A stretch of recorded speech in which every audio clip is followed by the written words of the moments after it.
Okay. And so and actually the Bible says, the book of Leviticus, it actually tells, it says, you will proclaim these feasts in their seasons. So every time a feast rolls around, we declare that feast in its season. And I typically teach a series around it to explain it more, whatever, kind of approach it from a different angle each time. Okay. So that the feast is feast and festival interchangeable? Yeah. Okay. Just different English ways of Just describing it. I'm trying to make sure I Yeah. get it right. The Hebrew word is moedim, and it basically means an appointed time. Okay. And if you actually just translate the word, it means appointed time. If you interpret it, it means a festival and things like that. That's Or kind of feast. interesting because they use that term in Dune. Did you know that? Moedim? Yes. Oh, did they? Yeah, they use that. Yeah. Interesting. So anyway, well, that, there's a lot of people that think that what Herbert was talking about was Islam and not, Christianity, but Islam. And so he might want to use that term. Oh, right. Is because it sounds Islamic. Mm. All right. So how was your Saturday? I got to get this right now. Okay. Shabbat is Saturday. Mhm. Well, Friday night. And, To Saturday night. And Yep. then to Saturday night. Yep. Okay. So anyway, how was your day? How was your weekend as far as that went? It was good. It was good. We had a good crowd. Speaker wasn't terrible. So, Oh, so Steve, Steve was me. preaching, huh? wasn't Okay. terrible this week. So, Yeah. So what did you talk about this weekend? I wrapped up a series that I kind of started back in December. There's a thing that happens in our community that basically they say almost everything is pagan. And I call it paganoria, there's too much of a reaction that they think all these things that are adopted in a lot of traditional church have pagan roots. And what they don't know is they don't. Right. Some of them have hints of it. Some of them are more direct, but most of them and how people see things are not as clear as their internet theologian has led them to believe. And so I was kind of clarifying because we do have a few people, but also in the future wanted to have people to point them to something so that they learn. Like, for example, people think that Jesus' name is it's Jesus. well, it's Hail Zeus. So Yes, in right. Jesus in Greek, so they Okay. think that is Hail Zeus. Oh, Oh. gosh. And it's just because they don't know how to look at the etymology of languages or words and how all these things are translated. That's just one of the foolish things that are out there. And so I was clarifying some of those kind of things. I think it's funny that you believe that is a knowledge problem and not a absolute ignorance. Don't have time. I saw it, so I clicked it and shared it. Problem. So no, Got the It's- 45-second TikTok Right, theology going on. that's there. exactly what I said. I it's- said people, they'll get something and then they'll go, oh, that's interesting. And then they'll hit share. on it. They Yeah, won't even. see, that's amazing to me is that how many people see 30 seconds of something and share it with everybody. Yeah. Right. It's crazy. Yeah, and Did it's you going to do be any research? No. it's going to be one of the longest and most uncomfortable moments when we first get to heaven. We have to account for every word, and I suspect that's going to be every retweet, every repost. It's going to be like, hey, you click share on this thing that was really stupid. Let's talk about that. I'm like, oh Yeah. no, I clicked share on a lot of stupid stuff. We're going Yeah. to be here a while. So Going back to the social media, I did mention this on Sunday, and you mentioned the word Shabbat. Trump has actually asked for a national Shabbat. I talked to Enrico and Justin about that. Did you? This last Thursday? Yes. And it's coming up this coming weekend. Yes. So on the one hand, I'm really excited about the fact that this was declared or done. On the other hand, it's a bit frustrating in a sense because, I'm seeing, people that are commenting or posting it, which is all good. But like, I was like, there was a minister who posted it and I'm seeing all this kind of excitement. And I told our people this on Sunday. I said, on the one hand, I'm really excited about this, but on the other hand, it's very frustrating because guess what? When God said celebrate Sabbath, that wasn't enough for the church. Right. Ooh, that's a good When point. Jesus said he was the Lord of the Sabbath, that wasn't enough. When you're pastors, every Friday we teach on Sabbath. Yeah. That doesn't make people do it. But all of a sudden, a politician says, let's do it. And everybody's like, ooh, cool. do that. Isn't this great? We should do it. Tweet, tweet, tweet. Everybody's on it. And I'm like, you know what?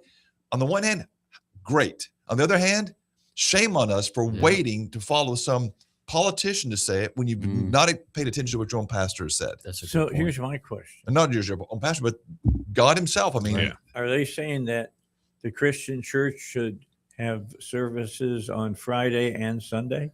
I don't think they're saying that. I think they're just all of a sudden now like I forget the excited man's about the name. idea. It was, like Solomon somebody, I forget his name, but he was one of the financiers of the revolution. And that's where that's Chaim Solomon. Chaim Solomon. Yep.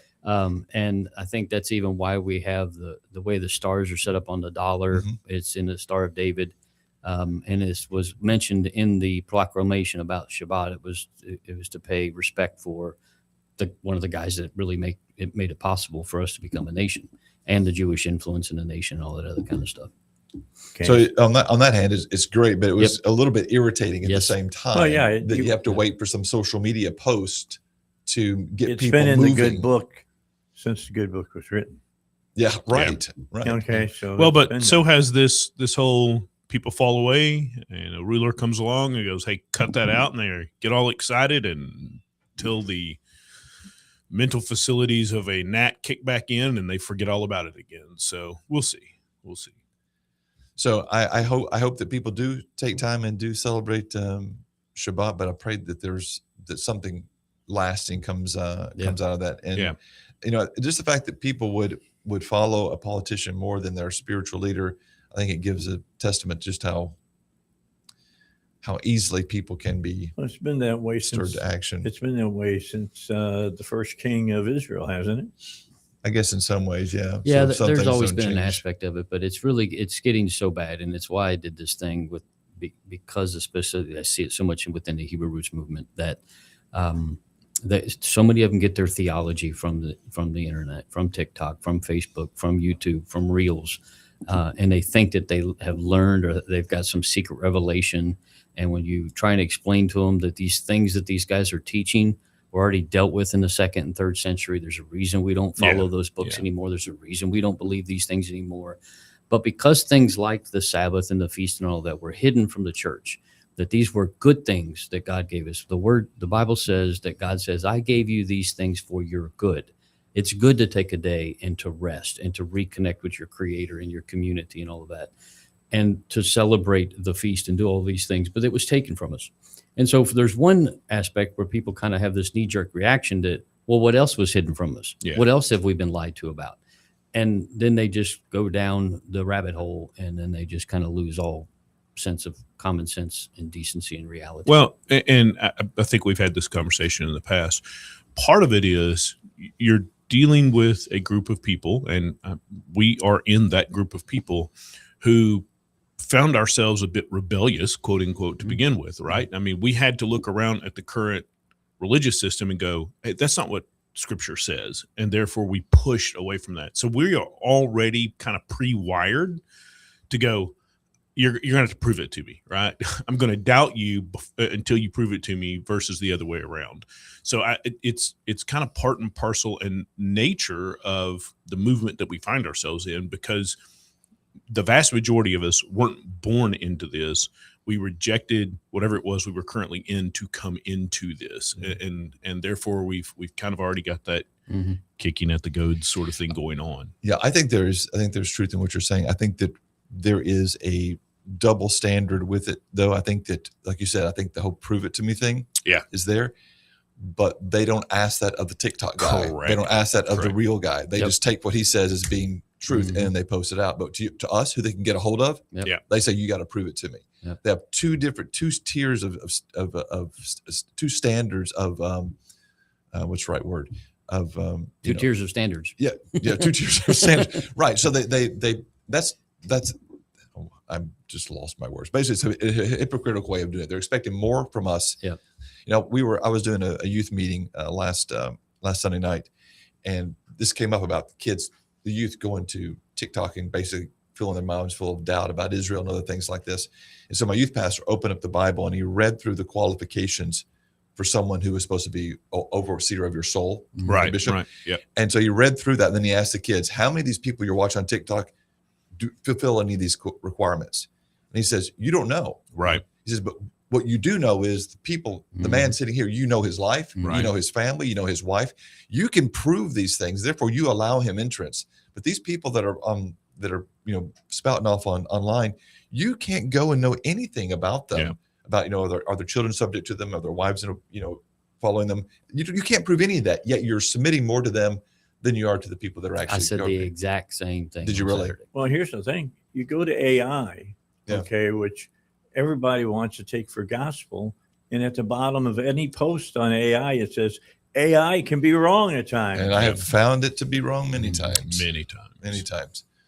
But beyond that, it was Mother's Day as well. Yes, it was. So we got to celebrate our moms, and I called my mom. I sent her some flowers. My mother-in-law as well. So we, and then of course I celebrated my wife and my daughter's, my daughter and my daughter-in-law's little celebrate. Little thank you for giving me grandbabies type thing. Yeah, So, I took my wife out to dinner yesterday. even though she's not your mom. Yeah, she's You not my still- mom, but she is a mom. Yeah, She's the right. mother. No, all I'm my sure she children. mothered him. You know, so as far as that goes with AI and whatnot, and I agree with what you're saying, Scott. I have people who tell me when I try to explain to them that Israel didn't start in 1948 Yeah. Right. that want to, well, this said it has to be true. And I said, I don't care what it says. If it said, the Bible says check everything against the word, Yeah. basically. Yeah. If you're not doing that, then you're opening yourself up to all kinds of falsehoods. Yeah. Right now, what seems to be popular to do, I don't know if you guys have come across this or not, but it's a moral argument that people are making, the kids are making, saying Israel's leaders are corrupt. Yeah.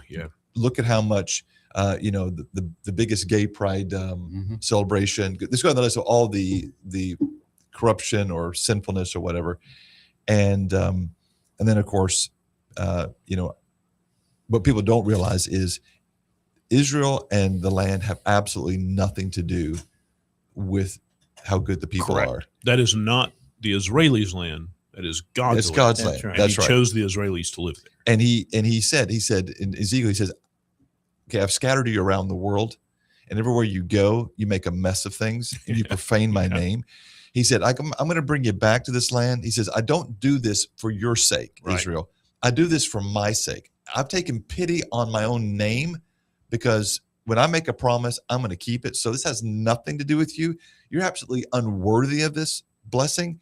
But because I made a promise to my friend, Abraham, I'm going to put you back in this land. I don't do it for you. So if anybody has this moral argument floating around, you can very easily wipe that away if they believe the Bible. It has nothing to do with Israel. In fact, God so much loves this geography that when the seed of Abraham didn't do what he said, he exiled them out of it. He said, you know what? Right. You guys didn't give my land its Sabbath. You're going to Babylon for 70 years till my land gets what it needs.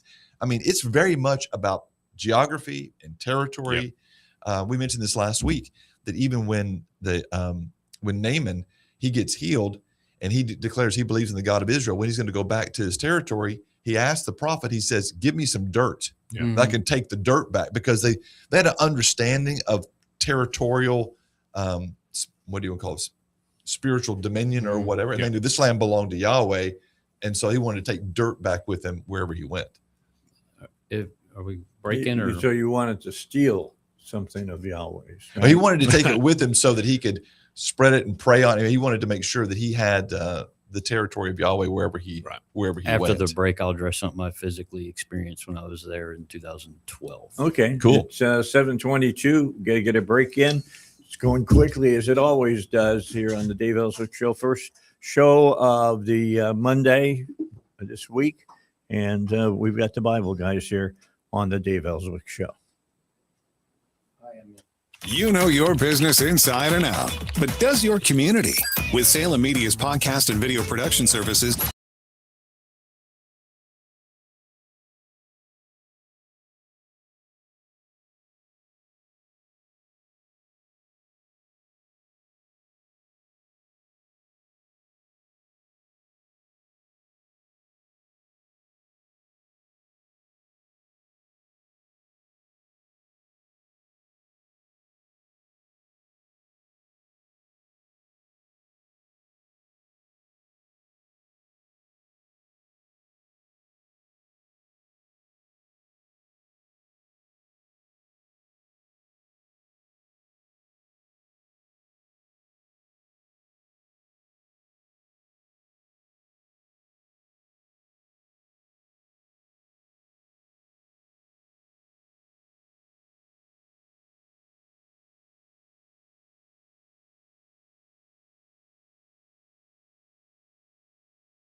making a point.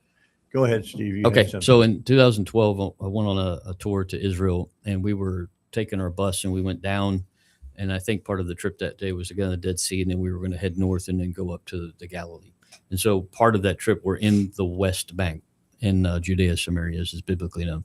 And there was a statement that Mark Twain made in the late 1800s that talked about how that land that was forsaken, but he said that the only people that remained there were the Jews, that there was still a Jewish population there. However, because the vast majority of the Jews were not in the land was dead and desolate because the not the Byzantines, but the Ottomans had a tax on trees. So they basically cut the final end of all the trees that were left in the land. And it was just a desolate place. What you see in Israel today is not the Israel of the Bible, when there were all kinds of different animals and trees and all of that. It was a beautiful wilderness. They didn't look on from the east into the west of Israel, a land flowing with milk and honey, and see a bunch of rocks. They saw a beautiful flowing garden-like place. And so now we're in the West Bank, driving north. And as soon as we crossed out of the West Bank into the land of Israel again, it was all flourishing, and there were palm trees, and it was all growing. And the guy that was sitting next to, and he just looked at me, he goes, "Do you see that?" And I was like, "What?" He goes, "Look at the land." And we look, and it's desert, and now it's blooming again. Why? Yeah. Because the people who are God's people that were placed back in the land took the stewardship of the land and started to make it blossom and grow again, planted like millions and millions of trees to get it to flourish and to get it to becoming a beautiful place again. Israel is the only country in the world that actually ends up with more trees every year than it starts with. It should be, the environmentalists should be really happy with Israel, because they're the only country that actually sees something like that happening. And to your point, not only is the land blooming like the Bible said it was, but it's blooming out of proportion. When I say that, what I mean is Israel has a massive tulip population. Population or growth, so much so that guess who buys tulips from Israel? Holland does. Holland is known for it. Holland is known for its tulips, but they have to import tulips from Israel. Well, and they've invented some fantastic technology too. They have. I borrow bits and pieces of that from time to time. I'm sometimes maybe a bit of a flower ninja, so we'll make these little seed balls with mud and flower seeds in them. And then maybe when I'm driving, I would never do that, of course, because that would not be cool. But maybe when I'm driving, those accidentally fall out of my window and into public roadways and places, so that there are some ninja flowers in places. But yeah, this is weird. Anyway, so agreed. But that's one of the things the thing that brought that to mind is that's one of the things that they did in the early days is they were making these seed balls and just scattering them everywhere. Yeah. It's like we need everything here, because it really was a desert when they got there. So they just spread seeds everywhere just to see what would grow in some cases. Amazingly, the date trees, for example, is amazing. So they have dates growing. It's exactly the same species as will be growing in Jordan or Egypt. However, the trees that are in Israel will produce, what is it? 3-4 times more than the exact identical tree 25 feet across the border. There's something about the land. It absolutely dominates, even with the same species of trees. It's almost like there's a god of life that lives in that land, right? That's right. Years ago, whenever going back to the dirt in the land, whenever I was in Israel, my wife wasn't with me. I was down there for a ministry event, and so whenever I was down there, we have. I'm all right. Yeah, we're running out of time. So you want me to tell the story? You want me to wait? Yeah, wait, because we've got to get to Bill O'Reilly. Bill O'Reilly here, and I'm warming up. Stand by for the O'Reilly Update Morning Edition. But first, trapped in a timeshare, fees rising every year while availability shrinks, resorts making exiting nearly impossible. That's why I partner only with Lone Star Transfer.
All right, back with you here on the Dave Elswick Show. Bible panel is in today. Scott is here from Agape. Then you got Billy and you got Steve, or to make sure they don't get in a fist fight, Steve and Billy. No, you had the order correct the first time. I'm just saying. Scott comes first. I'll just say that. Okay. You can put the other two in whatever order that you want. So a question for all of you.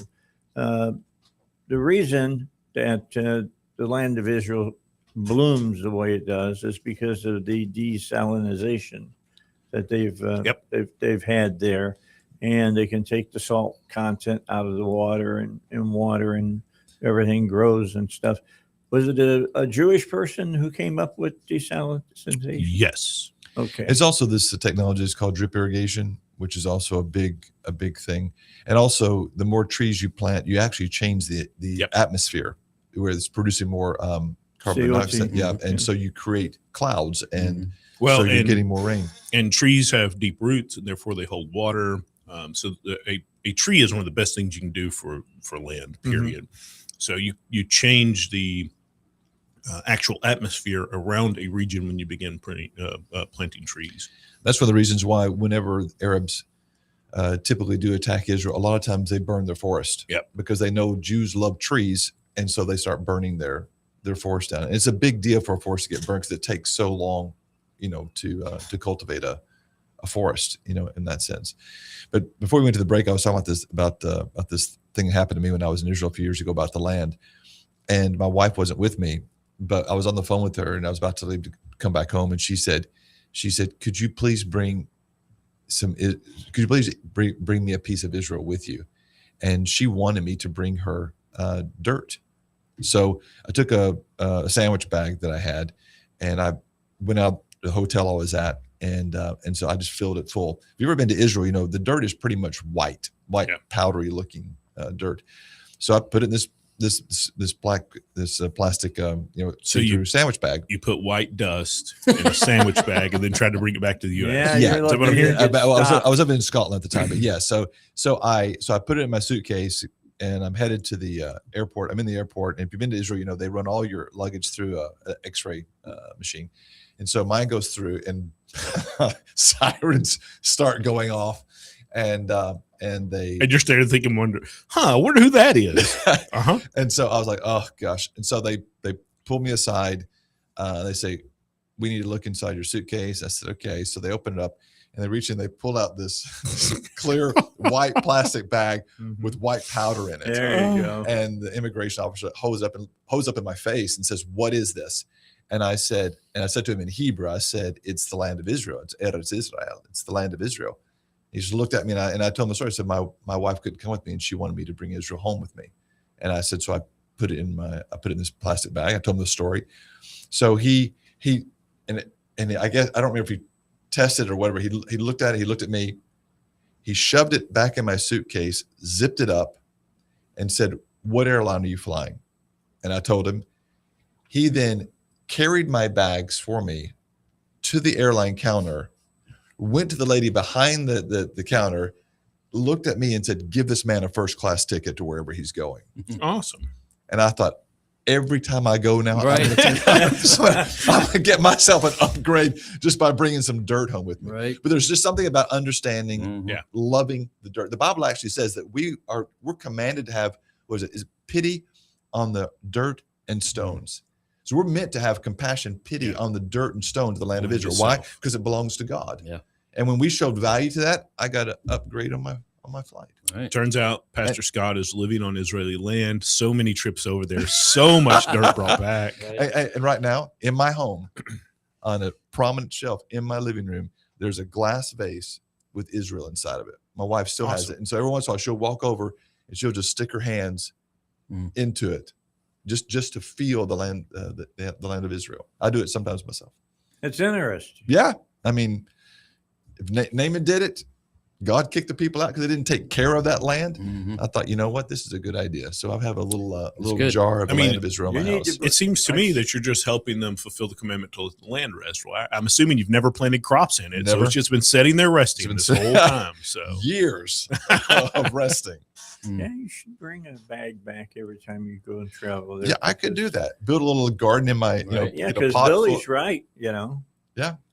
I guess you could have in the backyard your own little Israel. I could get a little small planter pot with Israeli soil and grow me a massive date there palm you go. tree. There you go. Yeah, maybe an olive tree. Olive tree, sure. That You all start works. it there, and I'll guarantee you, if it's growing, it'll still be there for your, your family. Yeah, that's amazing. Yeah, but that's my little dirt story. cool. I asked him to bring home some dirt. Naaman had 2 bags of dirt. I had one little sandwich bag of dirt, but it, Yeah, but 'cause it worked. You gotta start somewhere, Right. A lot of people don't understand that if you go over to Israel, you can go into Gethsemane, and there may be some trees standing that were Mhm. there when Yeah. Christ Yeah. went to the garden. Yeah, we know there's one olive tree that they've dated to like 2,400 years, which means that tree would have been there and would have witnessed the crucifixion and resurrection. So, That's amazing. Mhm. Yeah, Yeah. that really is amazing. They have these things called the monumental staircase. It's the staircase that leads up towards the Temple Mount, and our guide said, Jesus would have walked up these stairs. yeah.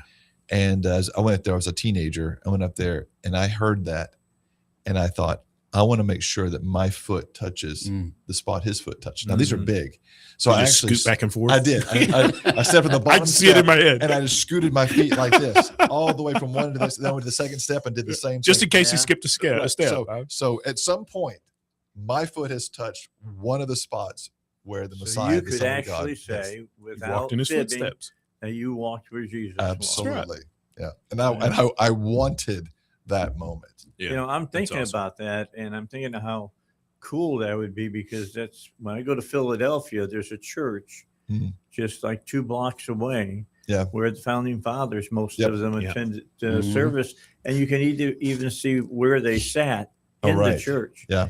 And the cobblestones that are there inside the church are the same original ones ones, when yeah. it was built. And I always get chills when I walk in there, and I think I'm actually standing in the place that the founders stood. Yeah. My son lived in Philadelphia for a few years, and whenever I went, of course, the thing you have to do is go to the Rocky Steps. Yeah. And when I'm standing there are people from all over the world, whether you're talking about the Far East or wherever, and they're running up the Yeah. the steps to do the Rocky thing at the very top. And I thought this was a movie. The guy wasn't a real person. Right. Yeah. And we're doing this, and you Yeah. have the chance to go and see where the Messiah, the Savior of the world, actually walked. So why wouldn't you? Well, I mean, that's people like run to- running up in City Hall in Philadelphia and dancing around the statue of Stallone, Yeah. when you can go to the church and see exactly Yeah. where the founders, or go to Constitution Hall, Yeah. and see where they sat. Yeah. Right. Or the people run to Graceland to see where Elvis lived, and Yeah. they get goosebumps, and they're lining up and paying big money. Or you can go and see where Jesus was at. It's a bigger, longer Yeah, trip, very but cool. at any rate, Yeah, but there's something to that. Yeah. I mean, Yeah. you feel different when you do that. when Did you feel different, Steve, when you were in Israel, when you were a believer? Yeah, but not. It wasn't very extreme. The people will tell you, they actually call it the Jerusalem syndrome, where people have these like really super hyper spiritual moments when they go into the land, go to the wall. But kind of, but it wasn't very extreme. Yeah. Now, how are you, Scott? yeah, when I first went, I was 18, and for me, it was very life altering for me. Yeah, because for me, I found myself like I had read about these places, but then I was actually in them. Mm. And so for me, it did impact me greatly. Of course, the more you go, the more you get used to being there. Mhm. And I think some people may hype themselves up to have some sort of experience because they're hyping themselves up for it. But there's something about allowing yourself to be in that space. And now when you read the Bible, you just don't read about the Sea of Galilee. Now you actually, because Got you've a been picture there, in your head. Yeah, you've got a picture in your head. You got Yep. the smell. You can hear it. So the Bible gets a life, a different life. The Bible. People in academia, well, actually in theology, they say there's actually 5 gospels. There's Matthew, Mark, Luke, John, and archaeology. Yeah. So this archaeology becomes the 5th gospel because you can actually Yep. feel the presence of Jesus. You can hear the gospel through archaeology and through the sites and things like that. But it told us that even the stones would cry out, right? Yeah, Mhm. it's true. That's true. That's what makes what we believe unique. It is really not faith in the sense that it's blind faith, because you can go over and see all of these things. And one of the things that there's things that haven't been So proven wait, true. are you saying you're not a Kirkgardian? I mean, you're not taking a blind leap of faith? No. The one, my experiences with God, but then two, when I became a real student of the Word, and then going to Israel and actually seeing all of this stuff is real, and these things really happened.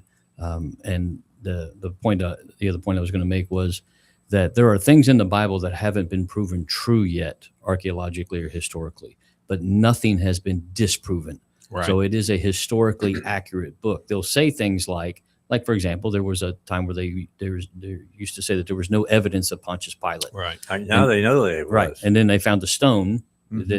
that was a repaved or retooled, reused stone that when they flipped it over, it actually said Pontius Pilate to govern the Right. prefect of Judea. So then what happened? It was proven. It wasn't disproven, but now it was ultimately proven. So the Bible is factual. And if you can trust all of the history, then you probably can trust the eyewitness accounts of everything that they claim. Well, my position has always been it takes far more faith to reject the gospel than it does to accept it. Yeah. The land, the people, everything about it testifies to the accuracy of what's going on within Scripture. And it's like I don't know how you can read this book, honestly examine the evidence, and go, well, that can't be true. It doesn't make any sense. That's to me. like walking out in the daytime and being in certain parts of our country and look around and it's this majestic beauty Yeah. just blows you away, but yet you say, no, God don't exist. What Yeah. most people do was an experience that I had last week. And I saw somebody that had a tattoo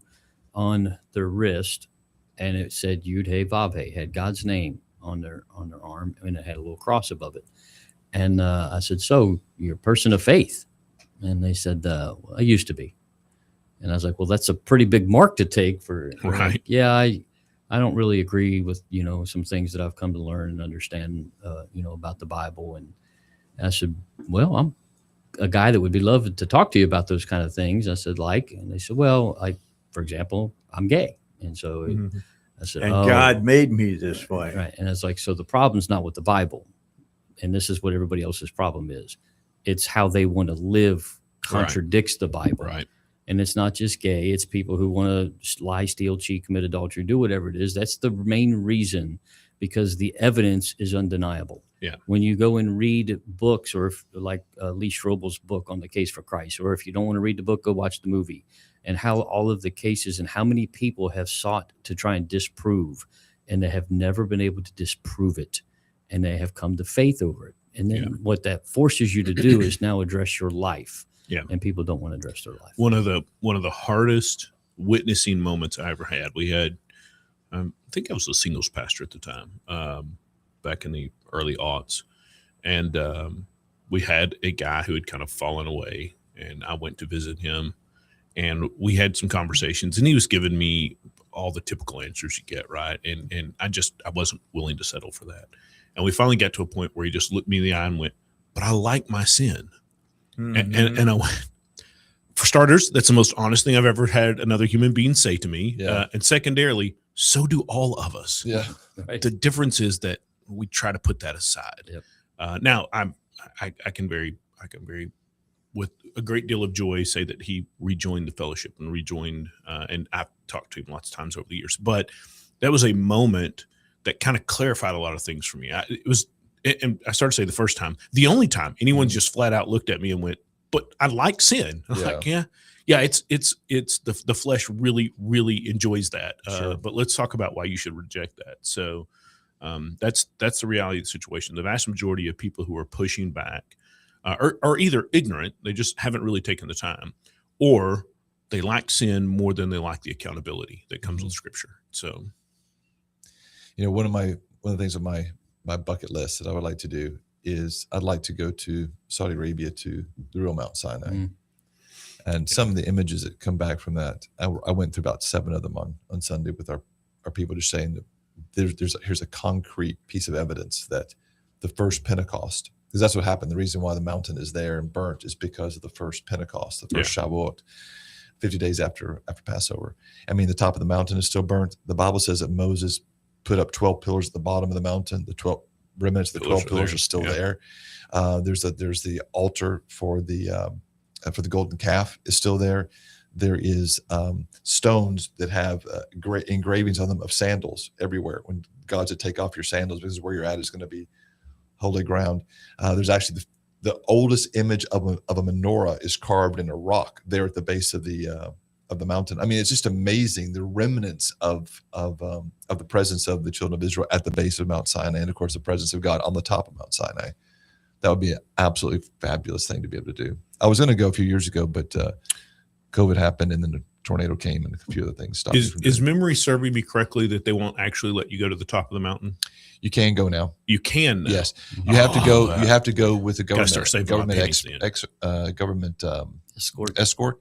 Yeah. But the government escort is not a Saudi; it's a U.S. rep. Yeah. So I have a friend who's gone already. I was supposed to go on that trip with him, and they have a government rep that actually takes him up there. Of course, the Saudis are going to monitor you. There's a fence built all the way around it. Yeah. But you're allowed to get in, and this is a controlled environment. You live in tents underneath it, and I think the Saudis are now actually. If you get to the top of the mountain, if you look down in the valley below it, that's where they're building that city. Neom? Yes. Yeah. Oh, what a heresy that is. Yeah. Okay. It's right at the base towards where you can see where they're building it. So I don't know if it's at the base of the mountain, but it's pretty close. But they were actually going to get rid of all that evidence and raise it, but now they're realizing we might actually be able to make some money off of this. So they're because the Saudis don't have enough of that. Yeah, right. All right, let's take a time out, then we come back, and I'll let you guys tell me what the city is, because this is something new I've not heard about. It's 7:52, make it 52. Here on the Dave Elswick Show. It's a Monday. It's supposed to be a high of 75 with sunny skies today. The news never stops, and neither does your schedule. That's why we're here.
something in that last discussion that I've got to ask about.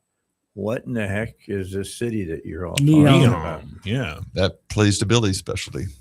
Oh, well, maybe not. But Well, Neom, part of it does. Neom is, it'll never happen. Number one, they're already, Well, it's happening, but it may not happen the way they're projecting it to happen. well, They're for building starters, yeah. they've already spent the entire budget just getting the foundations down. So right.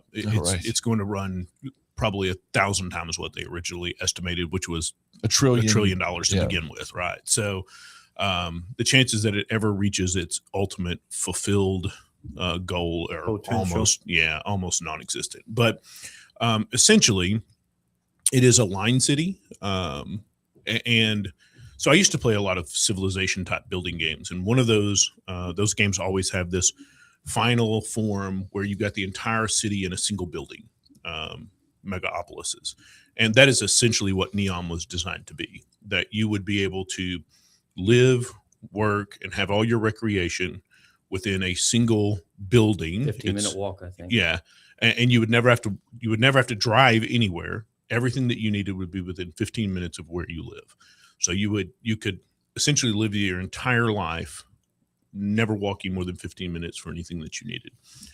It's a grand project on the scale of some other projects humanity has tried to pull off on a couple of occasions. But in the past, it's totally computerized in the sense of it is. It's all AI driven. Yeah. It was basically like a city, but it in the sense though it was built in a line, and the towers were on each side, Right. and so it was like a big wall of buildings, and in the middle was just like it would have grass and trees, and even had golf course planned in the middle of it, Yep, and all of that yep. stuff.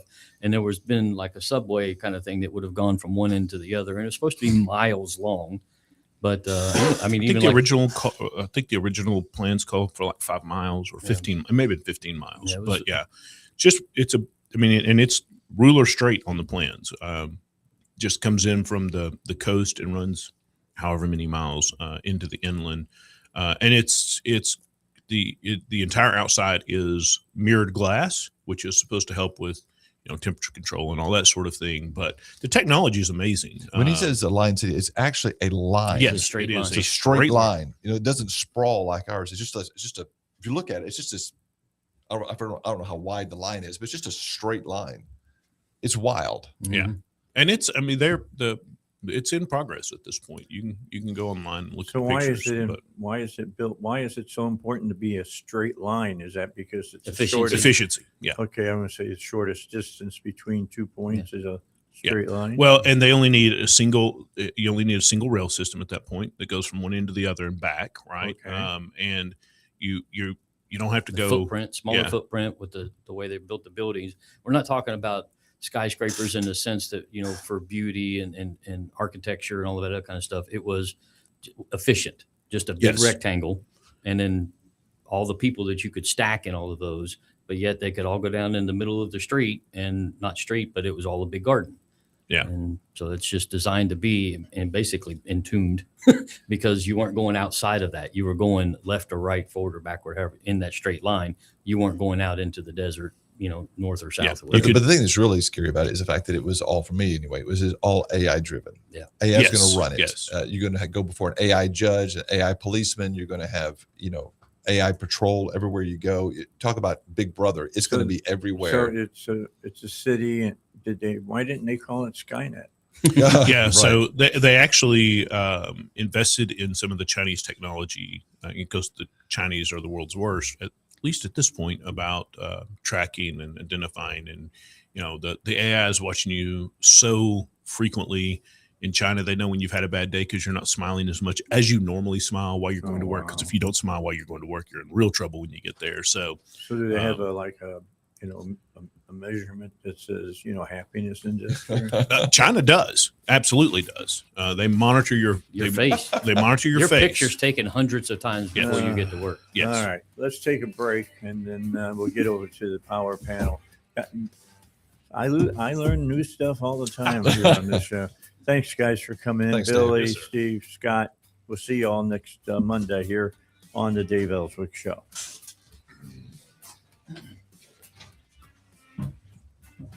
We good news is It's 101.1, The Answer, where Little Rock comes to talk. KDXE, Kamek Village, Little Rock. Breaking news this hour from Town Hall. I'm Rich Thomason. A French woman and 2 Americans have tested positive or showed symptoms of hantavirus. They're among passengers evacuated from that cruise ship in the Canary Islands and sent back to their home countries, where they are now in quarantine. Some 17 Americans are quarantined in Nebraska. The U.S. and Iran, again at loggerheads over how to end the war. Their ceasefire is growing increasingly shaky, with the two sides exchanging fire in recent days, ships in Gulf states being targeted, and fighting flaring between Israel and the Lebanese militant group Hezbollah. The volatility could tip the Middle East back into open warfare and prolong the worldwide energy crisis sparked by the conflict. President Donald Trump is expected to use a trip this week to China to urge Chinese President Xi Jinping to pressure Iran into making concessions and end the current limbo. The president rejected Iran's most recent proposal delivered via Pakistan over the weekend. Bernie Bennett in Washington. Generations of American youngsters have looked forward to school recess. Now a pediatricians group says that recess is good for children's physical as well as their mental health. The updated policy statement by the American Academy of Pediatrics comes after years of shrinking breaks between lessons and worsening children's health. Dr. Robert Murray is the lead author on the study. And in school, of course, the drive for test scores and things have really pushed other things out of the way, including recess. The group says the latest research shows that these breaks are essential for kids' academic success and mental, physical, social, and emotional growth. It has a very powerful benefit if it's used to the fullest. I'm Haya Panchwani. And on Wall Street this morning, stock futures are mixed so far. Right now, the Dow futures are down 70 points. NASDAQ futures up a fraction. Townhall.com. If you're listening right now, chances are you're either worried about a parent living alone or you are that parent and you know your family worries about you. Either way, there's a great company that finally got senior safety right, Connected Caregiver. Connected Caregiver is everything you already know about senior alert devices, fall detection, emergency button GPS, but reimagined for today. A small wearable device alerts your family the moment something happens. Discrete in-home sensors, no cameras, no microphones, cover you even when you're not wearing it. And a smart pill box tells your family if medications were taken, all right on their phones. For the kids, you go from hoping everything is fine to actually knowing it is, even when you're across the country. For mom and dad, Connected Caregiver keeps you in your home on your terms.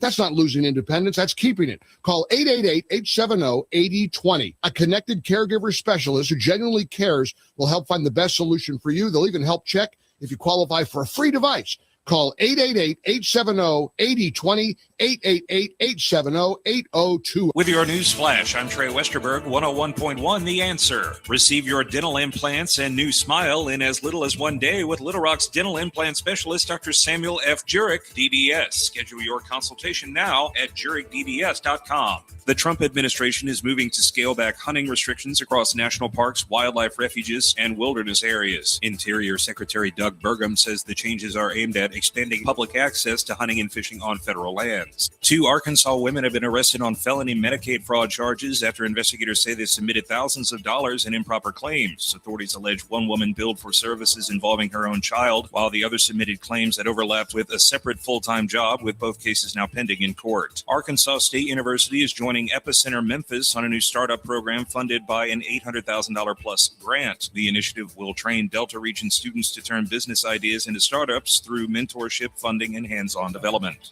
I'm Trey Westerberg with your news flash on 101.1 The Answer. With your sports flash, I'm John Thayer on 101.1 The Answer. Arkansas softball team will host the Fayetteville Regional this weekend. The Razorbacks are set to play Fordham in the first round on Friday. South Florida and Washington also play in the Regional. In college baseball action yesterday, Arkansas was outscored by Oklahoma 15-10. The Razorbacks, despite the loss, took 2 of 3 on the weekend series. Arkansas is 15-12 in SEC's play, 34-18 overall. Little Rock pounded out 23 hits as they overcame 5 errors in a 16-14 win at Tennessee Martin. Trojans are now 16-8 in the Ohio Valley Conference. Arkansas State fell to Texas State yesterday, 15-9. The Red Wolves dropped all 3 in the weekend series. They're now 11-16 in the Sun Belt. Northside Power, your trusted name when the power goes out. Generators isn't something they do, it's all they do. Find out more at northsidepower.com. I'm John Thayer with your Sports Flash on 101.1 The Answer. Feel like you're trying to push a boulder uphill wearing skates? If you run or manage a local business today, you're challenged like never before. We get it, and we want to help. We're Salem Surround. We're a full-service marketing agency that'll help you increase your customer base by designing incredibly effective plans to reach your consumers day, night, and everywhere they might be. If you're a local business and ready for the next step, Google Salem Surround Little Rock today. Our experts are ready to help you take your marketing to the next level.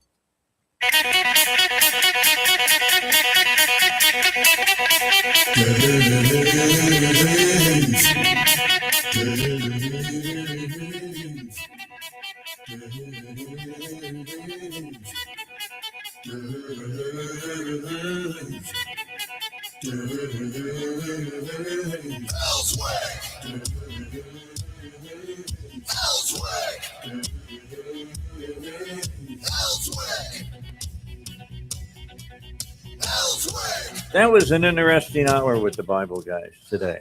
I learned a couple of new things today. I had no idea, never heard that story about this city that they're building in Saudi Arabia at the bottom of Mount Sinai. I thought that was very interesting. They're working so that it's going to be run by AI. And I asked him, why didn't they call it Skynet then? Mm-hmm. It would have seemed a lot more truthful if you would have said it, or Colossus. For anybody who's another sci-fi movie person like I am, and the movie Colossus is about a computer that took over the world. Did you see the movie? It came out recently where they had the AI judge. Oh yeah, Mercy. Yeah, we watched that. I watched that. That was good. I thought it was pretty good too. Sarah and I went and saw that, and it's pretty thought provoking. Yeah. Oh, it's really good.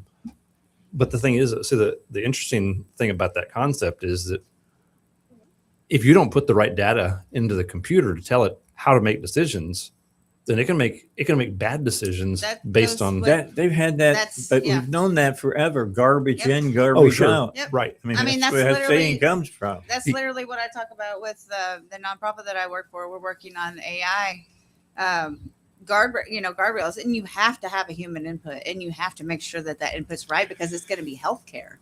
Like in everything, you have to have the right information. Otherwise, I mean, you can't like what I was saying on a podcast the other day that I did. It's called the Relay that I do for InTalk. You can't sue AI. The hospital's gonna get sued. The doctor's gonna get sued. You have to have human input, and you have to verify. Well, for all the people who say, but it's a computer and it's always right. Look at the bottom of every answer you get. It don't get sued though. It says, I understand it, but it says at the bottom. Yep. AI can be wrong. Yep. And it is wrong a lot. Yeah. The thing is wrong a lot. The thing is that AI has computers are logical, but if you don't have the right information or the right parameters that you give to it, it can be logically wrong. If I tell you that 2 + 2 is 5, if I tell the computer that 2 + 2 is 5, and then I give it another equation to do, and it uses that as a basis for its math, it'll get the answer wrong. It just will. And so you have to give it the moon. Yes, that. I argue with my AI all of the time. I'm like, right. So you're wrong. Give me the right information, right, and it'll go back and try to find it again. Sure. And so the thing is, there's lots of faulty information on the internet too. That's right. And so if AI is looking to establish truth by looking at the internet, it may not have very good luck. And this is what worries me about the youth in America today, and probably the youth everywhere, is that they believe just about anything comes out of their computer. Yeah. I mean, they swallow hook, line, and sinker. And AI is wrong a lot of times. Something else, Dave. I think AI doesn't have the capability of putting something in context when something, just like you were talking about, is that you have to have a context part of it as well as intent. And that's the way our judicial system is set up right now. It's based on context, and whatever the context, and also intent of the law, or intent of the. I I don't know if that's necessarily true. I think the AI can look at context. You can't look at morality because I it's know. not it's They not can't- human. They can't do that. It's no obviously. emotion. Right. But the problem is that so right now, if you tell AI how to interpret the Constitution, if you tell it to interpret the Constitution based upon what the Constitution actually says, it'll be dramatically different than what the Supreme Court says. Sure it would. If you don't actually inform the AI of what words meant 200 years ago, when it was written, or 150 years ago, what was that? Do the math. But anyway, 250. Then it would also get it wrong because words have changed some, and so it may But not it's be. also going to get it wrong based on the activist people that are strict constitutionalists and people that are more activists because people write books, people, all that stuff is taken into consideration. Right. So you have to. What is you got to make what sure is the your correct question is information? right. Well, that's, I think a lot of it is that, Dave. I think it's all a lot about us learning to use it more so than it being wrong because we're going to put the right information in because to get the right out. The value of having an incredibly unbiased opinion, analyzation of something is really, really valuable. Right. But how do you push them into a corner so that they'll actually be unbiased? You tell them stop being biased, and you also explain it to them. Like I have to explain to my AI all the time. I know what's happening. Don't. I literally tell it, and it says, "Okay, for future reference, I'll not do that anymore." It literally tells me, like when I state something. But then it does it again. I figured out how to. No, I've hacked my AI. I have a computer friend who taught me how to hack it, and I've hacked it. Right, and so you put it in a certain. I'll show you. Right. So but I think it's an opportunity to take, whether it's a passage of scripture in the Bible or maybe a law or whatever it might be, and say, hey, take these 10 sentences and explain them in pure logic. What does it mean in pure logic? And it may come up with something different than you've ever heard in your life. Right. Because it has the potential to completely bypass every bias. Okay, so I saw. I'll tell you why I mentioned about young people is because they're starting to see young people going to AI and asking it questions like this. Here's all the things that I've accomplished thus far in my life. What else must I accomplish to get to X, Y, and Z? And it will tell them that, and they run their life on that. Yeah. That's dangerous. Sometimes it's utter nonsense. That's dangerous. It doesn't matter. Doesn't matter if it's dangerous or not. They're going to do it because their AI said to do it. They believe it's infallible. I'm glad to know kids are asking questions like that. Yeah. It's crazy because. But what kind of answers are they getting? Right. Well, Very and that's important. the thing. Like what I'm talking about with nursing school. Like we are working with the nonprofit that I work with. I do communications for them, and so we're working with the nursing school. And this is the first nursing school because my grandson's mother is going to nursing school, and she did not like I told her she was having trouble with chemistry, and I was like, you can ask it how to help you. Oh, we can't use AI. I was like, I know you can't use it in an essay or report, stuff like that, but it can't tutor you. It can help you understand it. It literally helped me go in the back end of my computer and see if a video that I had received for something was tinkered with or not. Like, wow. And it was. And then we sent it to a professional, and it was. Like, it literally showed me that in less than a day, how to do all that. And it wrote the code and everything for me to go in and check it. But if we don't teach these kids how to use this in college and everything, they're not going to get the jobs because they're not going to be replaced by AI. They're going to be replaced by people that know how to use it and understand it and know that there has to be a human element to it. But if you're not allowing them to use it in school, like there's a Thomas Jefferson University we're working with them at InTalk to do a curriculum for nursing students. And they are the first school that I've seen that is actually have a healthcare AI course, because that's going to be huge.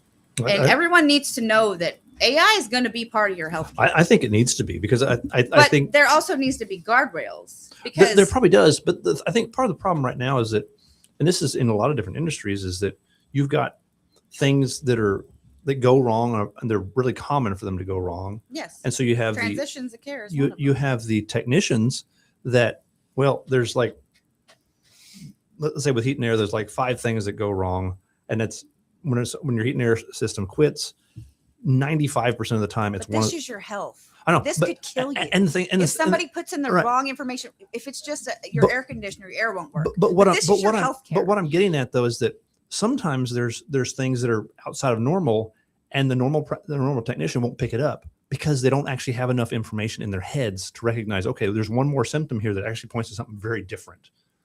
And I think AI has the potential to actually pick up on that and say, oh, this is not the normal thing that comes up with these other 6 symptoms. We got a 7th symptom here, that when that seventh symptom if you put is all present, of the right information, that's right. symptoms That's in right. correctly, though. And that's that's the problem that we have, because let me tell you something.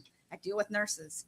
They don't even read instructions on how to do a webinar. Okay. Oh, sure. So we have to make sure that the communication part of that is accurate. Oh, sure. Otherwise, it's useless, Oh, because yeah. you're going to No. kill people. I right. mean, Well, like, they're killing hordes of people now. well, I agree with that. Yeah, I mean, so well, it's- they're not killing them, but Well, they're not. They're, transitions. They're not communicating, and that's the biggest problem in healthcare. They don't communicate with one another, because each hospital system has a different system, right?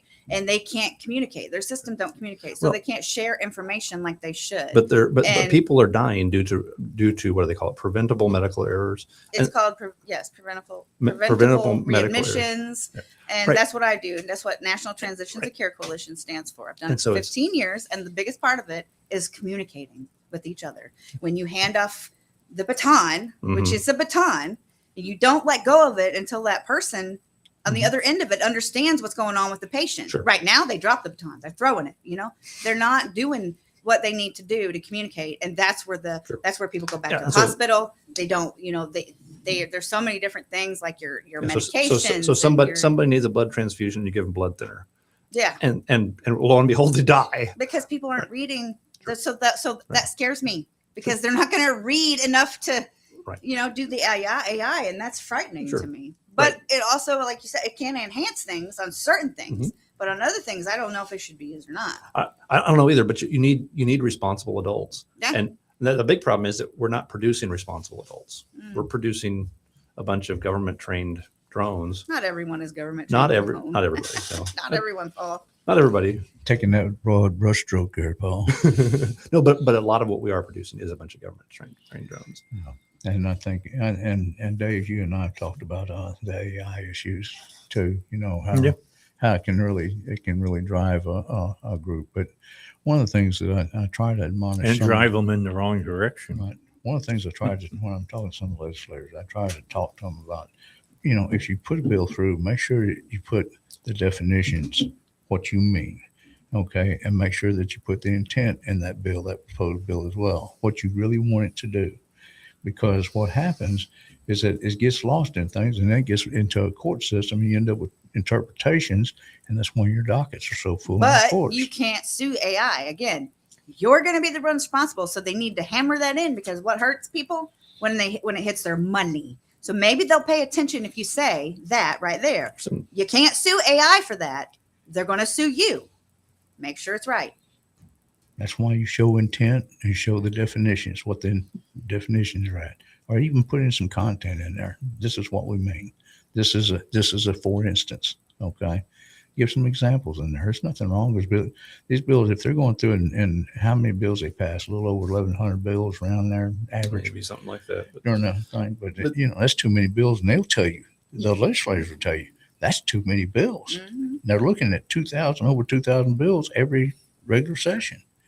And that's just you can't expect to, a person is not expected to know all the changes in the law or new laws that are coming in until it's too late. And if they get pulled over, they or to get caught doing it. And then they say, I didn't know that. You could even have a law that's been deleted and the cop doesn't know it. Yep. And you get charged with it. And you might Ignorance even be of the law is no convicted of it. excuse. Isn't that what they say? What's that? Ignorance of the law is no excuse. excuse. Unless you're a government official. Oh, well, yeah. All right. They just so don't even care about it. when we come back, I want to pursue this AI and beyond thought process because of what's going on in Virginia right now. We'll talk about what it is I'm talking about, Virginia, when we come back, and I'll talk about the story that came out over the weekend and made headlines in a lot of different newspapers that still exist. It's the Dave Elswick Show. Back with you in a moment. Have you ever wondered how safe your money is in the bank or how to protect your 401k and IRA? Hi, it's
I talk about the Supreme Court, and I will talk about the Supreme Court and what people are saying about it in Virginia. Now, the Supreme Court in Virginia just found the gerrymandering map that they did to change the districts and whatnot for their elected congressmen and congresswomen, et cetera, to be unconstitutional because they didn't do it correctly. So how did the Democrats take that? Are they willing to go back and change what it was that they were saying should happen? Or did they come up with a totally different solution? Well, they came with a totally different solution. The New York Times has reported that Hakeem Jeffries and top Democrats in D.C. are considering asking Virginia legislators and Governor Spanberger to pass legislation to, quote, retire, unquote, the members of the Supreme Court and replace them en masse. From the story in the New York Times. What?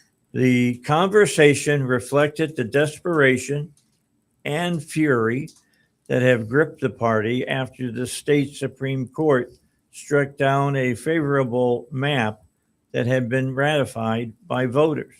The most dramatic idea that they discussed which would involve a unusual gambit to replace the entire state Supreme Court with a goal of reinstating their gerrymandered map, drew mixed reactions on the call, said the people, and it was not clear that it would even be viable or palatable to Governor Abigail Spanberger and Democrats in the Virginia General Assembly. So what are they asking? Very simply this. You guys go in and rewrite laws, and it will get away. You'll pass laws that say you got to get rid of these Supreme Court justices. So it sounds like to me is what they did is they broke the rules. The referees called them on it, and the solution is, well, let's replace the referees. That's right. Lower the mandatory retirement age is what they were doing. Yeah, the bottom line. That's crazy. That's ignorant. No, it's not so ignorant, because if they get it done, they're going to win. They want this new map. Believe me, they want this new map. It gives them 11 additional Democrat seats in the House. So she people deserve what they voted for there with her. No, but there's a lot of us are going to get it, because if they get 11 seats, they'll have the majority in the House. So the same thing's happening in Tennessee. Not calling for the Supreme Court to all be gotten rid of the gerrymandering, but I think what we see here is that on both sides of the coin, nobody likes gerrymandering unless they're winning because of it, right? Like on either side. That's what I see. So what happened? What do you do? So when Democrats drastically gerrymander their states so that they have a severe advantage, if Republicans don't do it, the Democrats are going to have a severe advantage over them on the congressional and level. vice versa. It's gonna. It's a back and forth thing, right? And so what do you do when people creatively cheat? Well, and it's not technically cheating. I'm about to say, I don't think it's cheating. I think it's the way the law is designed. You can't win without doing all this stuff, then you got a bigger problem. Right. Than And so the system is kind of, this is one of the flaws in the system, is that people can parties can give themselves a significant advantage by tweaking the rules. Yeah. So I've been looking at it, trying to see what is the solution to this or what is the problem with it. And in 1929, due to industrialization, the Reapportionment Act of 1929 was passed, right? And it was because rural people were moving to the cities in mass, and it was misallocating congressmen. Right. And for that matter, electoral votes, because electoral votes are based on Senate and House seats, right? So essentially, if they didn't do something, then presidential candidates would focus on nothing but cities, and rural people would be left behind, right? And they're kind of doing that to a great extent already. I mean, they have to, because that's just where when you go to Montana, you get one congressional seat there, or whatever it is, or is it North Dakota? But some of those places, they're very sparsely populated. Why would a presidential candidate focus there? Because there's hardly any. Yeah. So there's a couple opinions out on how to fix it. I don't know that any of them would work, but stuff that some political scientists are looking at maybe increasing. So the House was capped at 435, right? 435 seats. And they're looking at, or there are people talking about maybe increasing that number and giving. So there were 280,000 people that were represented by a single House seat when that act went into place. Now that same number, due to population increase, is over 750,000, right? So somewhere in the neighborhood, right? Because Arkansas has 4, and we've got 3.2, little over 3 million people, right? So they're looking at. Again, I say they're looking at. They're talking about. I don't think anybody's looking at solutions because it benefits them for it to be the way that it is, honestly. And who wants to drive into uncertainty, right? I mean, because that's what you're Well, going to get until you find out how it works. And so what is the goal with the representative form of government? Are you trying to give various different groups representation that is equal to their population percentage of the in America? Because the kind of the fringe groups, maybe they make up 3% of the population. They do not get 3% of the congressional seats. All right, we got to get to the news. Let's do that. Then we'll come back, talk further about the topics of the day. With SRN News, I'm Rich Thomason in Washington.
All right, back with you. All right, now, Paul, I'm going to put some rules in place here. Uh-oh. Because I don't want to talk, about things that might happen. Might be in very, very little. All right. I don't want to talk about that at all. What's realistic? What is realistic to see things happen? Let me reread this beginning of the story to you so that I think it kind of sets out our guardrails on all of this. So let me get to it again. Got to get to the story. Here we go. The New York Times reported that Hakeem Jeffries, who's the minority leader in the House, and top Democrats in D.C. are considering asking Virginia legislators and Governor Spanberger to pass legislation to, quote, retire, unquote, the members of the Supreme Court and then replace them en masse. Here's what the New York Times said about this. The conversation reflected the desperation and fury that have gripped the Democratic Party after the state Supreme Court struck down a favorable map that had been ratified by the voters. The most dramatic idea they discussed, which would involve an unusual gambit to replace the entire state Supreme Court with a goal of reinstating their gerrymandered map, drew mixed reactions on the call, said the people, and it was not clear that it would even be viable or palatable. The governor, Spanberger. Abigail Spanberger and Democrats in the Virginia General Assembly.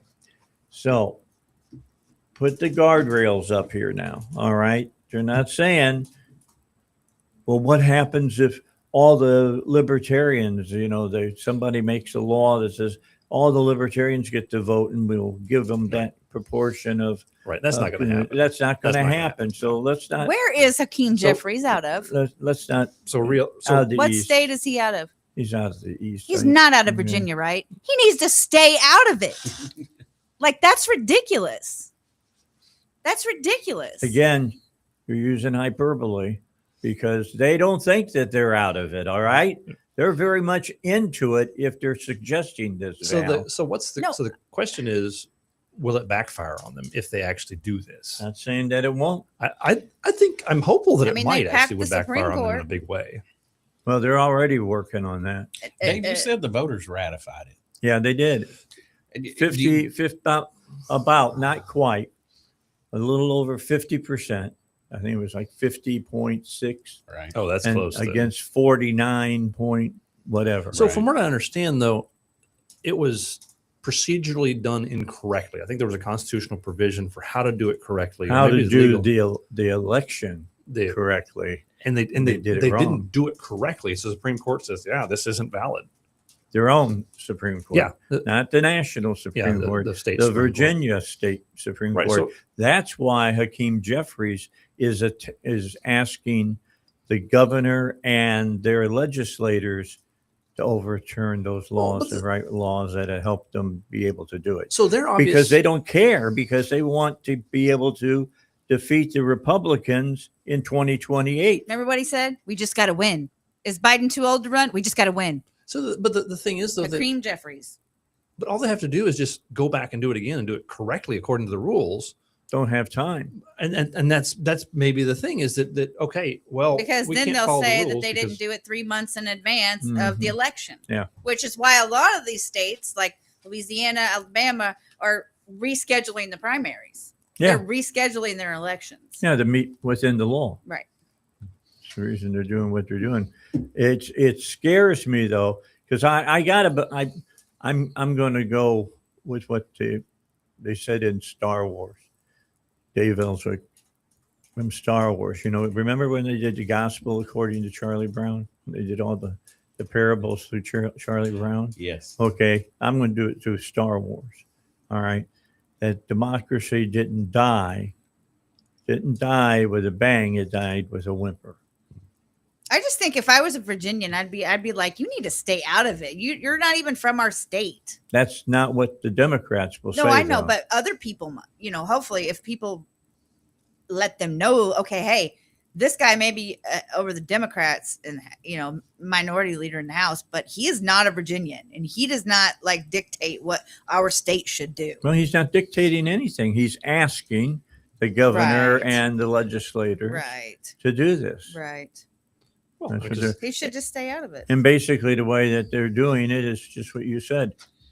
Anything to win. Go ahead, Wayne. I wonder if the Democrats are finding themselves on a slippery slope right now. And some things that they come up with, you just kind of want to say, go ahead. Just go ahead and do it. Let's see what happens.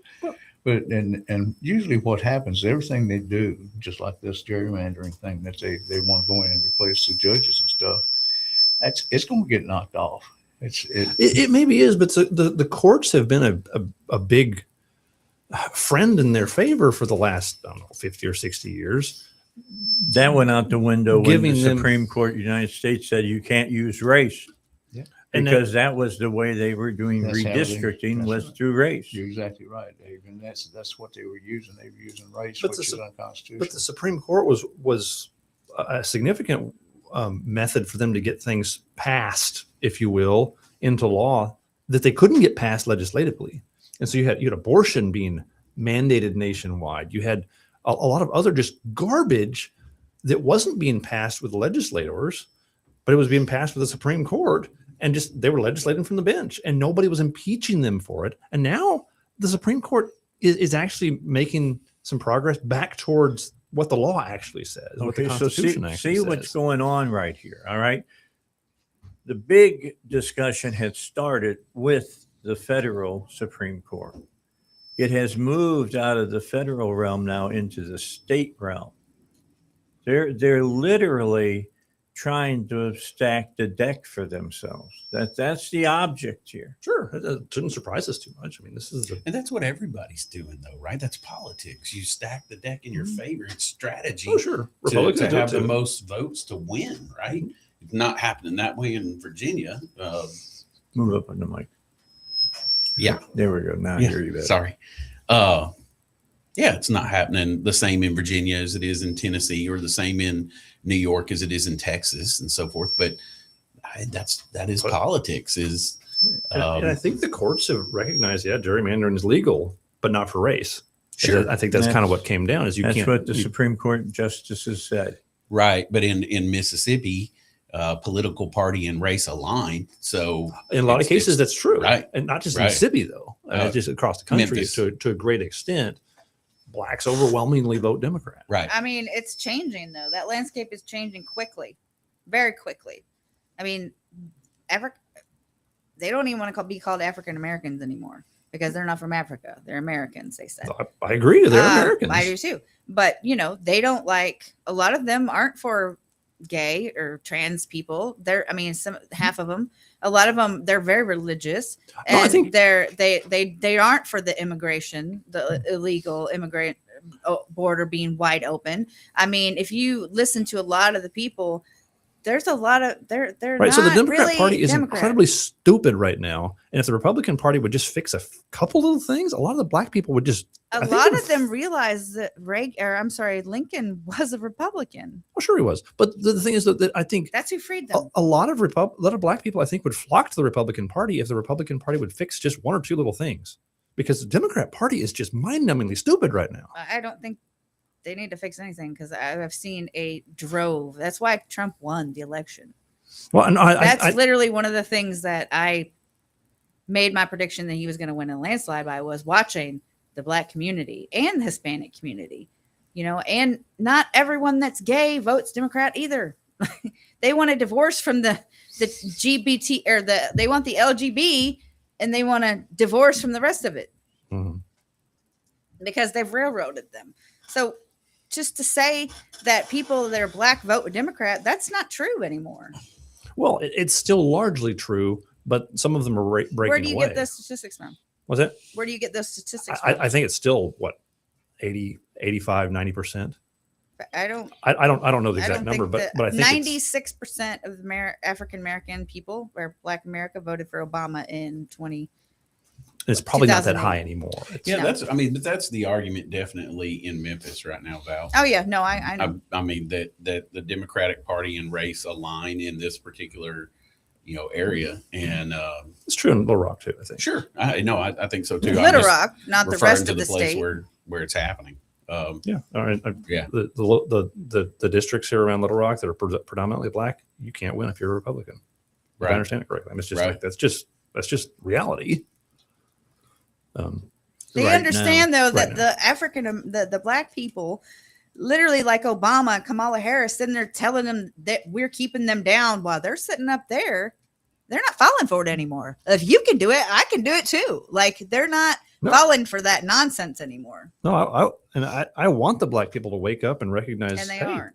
you can do things for yourself. I do want the government to get out of their way and give them more opportunities to do things for themselves, and not by opportunity. I don't mean more handouts. I mean just get out of the way. If they want to open a business, let them open a business without jumping through all sorts of hoops. I really think that if you just improve the education, it has a lot to do with it, because what happens is that you're getting off on things that are not. If they actually had a government class that they went through, just civics class again like they used to when we grew up. Yeah, just make sure it's not Howard Zinn. Yeah, right. But at least it comes up and has some of the history, they're teaching history of our country and stuff, mistakes that we made that we don't want to make again. And the problem is that they keep making the same mistakes, expecting different results. And they want to try new stuff that it's already been tried before. And it fails. I think they realized that Obama didn't do anything for them. Yes, I think so too. And they realized that Trump has probably done more for them than anybody. I disagree. I don't Besides think he's very popular among Lincoln. the black community at all, Val. No, I don't. I do. I do. That was one of the reasons I called landslide whenever everyone asked me. I called it a landslide while all these other predictions said no, and they're using it based on the media. The media lies to you. Val, I think people on the internet don't lie to you. So I think that Trump is probably more popular among blacks than Obama was, but it's And still that's not very saying high. something though. He's Not white. either. I mean, no, sorry, I didn't say that. I didn't say that correctly. I said he was more. How do we say that? He was more popular among blacks than Obama's opponent was. I'm sorry, I very badly worded that. I'm like, yeah, you gotta be kidding me. Are we no, living in the same world? No, guys? you're Like- No, right. I was 96% agreeing with you of what I was doing. I was trying to, African but I really worded it wrong. So the thing is, I think he was more popular than Obama's opponent, but still not very popular. So it might be the difference between Trump had 15% support and Obama's opponent maybe had 10%. Right. And so Trump is more popular than the other guy, but still not very popular. Yeah, still not popular. So it's not like Trump's got a 55% approval rating among blacks. Right. He's maybe got a 15% approval rating, which is an improvement. Yeah. But it's still not much. Not a lot. All right. Another opinion piece in the New York Times. I think this is I just hit a really strange spot in my show, and that I'm quoting from the New York Times twice. I know. I've never done that.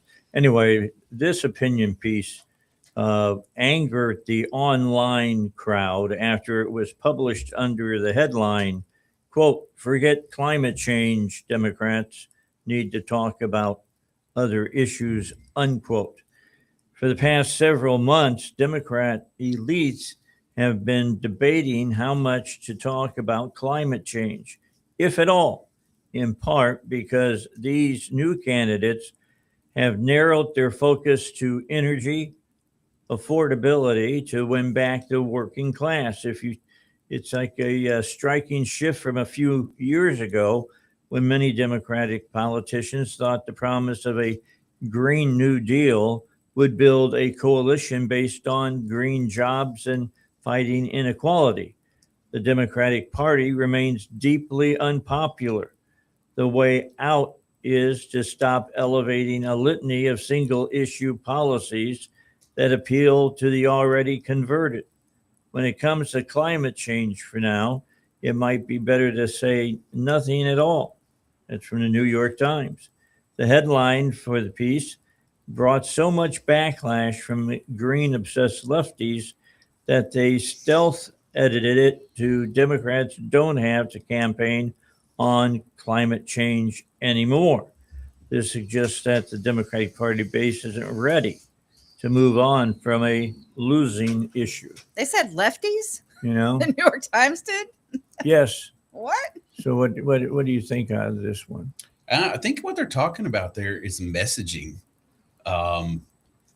Do people right now in the Democratic Party care most about climate change? And I don't think they do. I think they care about affordable housing. $4 gas. I think they care about about What do you mean, economics. $10 gas. Yeah, economics is going to, across the board is, what candidates need to be talking about, Republican or Democrat, especially local candidates, right? It's the economy stupid. Yeah. Even beyond that. Now talking about messaging, and because this small group that it's just like you talked about with Paul a minute ago. I believe in smaller government, but not to the extent that Paul does. And the people who believe that to the extent that Paul does is a lesser number. And the people who climate change is most important to them is a lesser number than the people who believe that where we're at financially right now. Kind of the way I look at it, Chris, is that I look at because I'm an engineer and I've written enough of those proposals and different proposals showing return on investment and cost benefit. Is that if you actually look at the cost benefit of things, how much value does a person that works for the government, how much they add to the mission of the government? And I find that a lot of times you have in our government here, you have redundancy, that you have the same person in another department doing the exact same thing, same paper, everything in another. How many HR people do you need in government? Right. That's exactly right. We Quite a have few, tools. unfortunately. We have tools now that'll do that. But one of the problems is that you also have almost like a union, right? That where you can't let them go. And then you have the old timers that have been in there for 30, 35 years.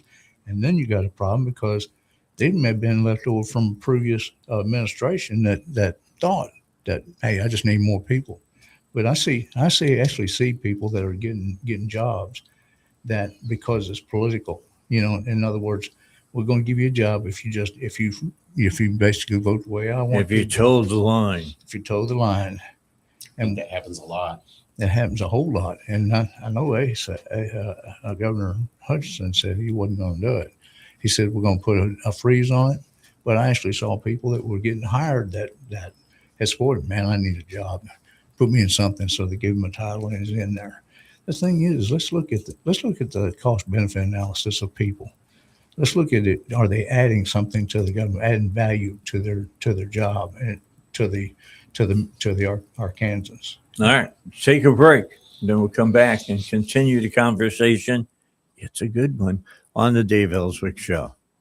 Looking for heavy equipment but don't know where to buy? Purple Wave Auction has you covered.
reason I brought up this story is that this shows that within the Democratic Party, some of them do understand what the last election said to them.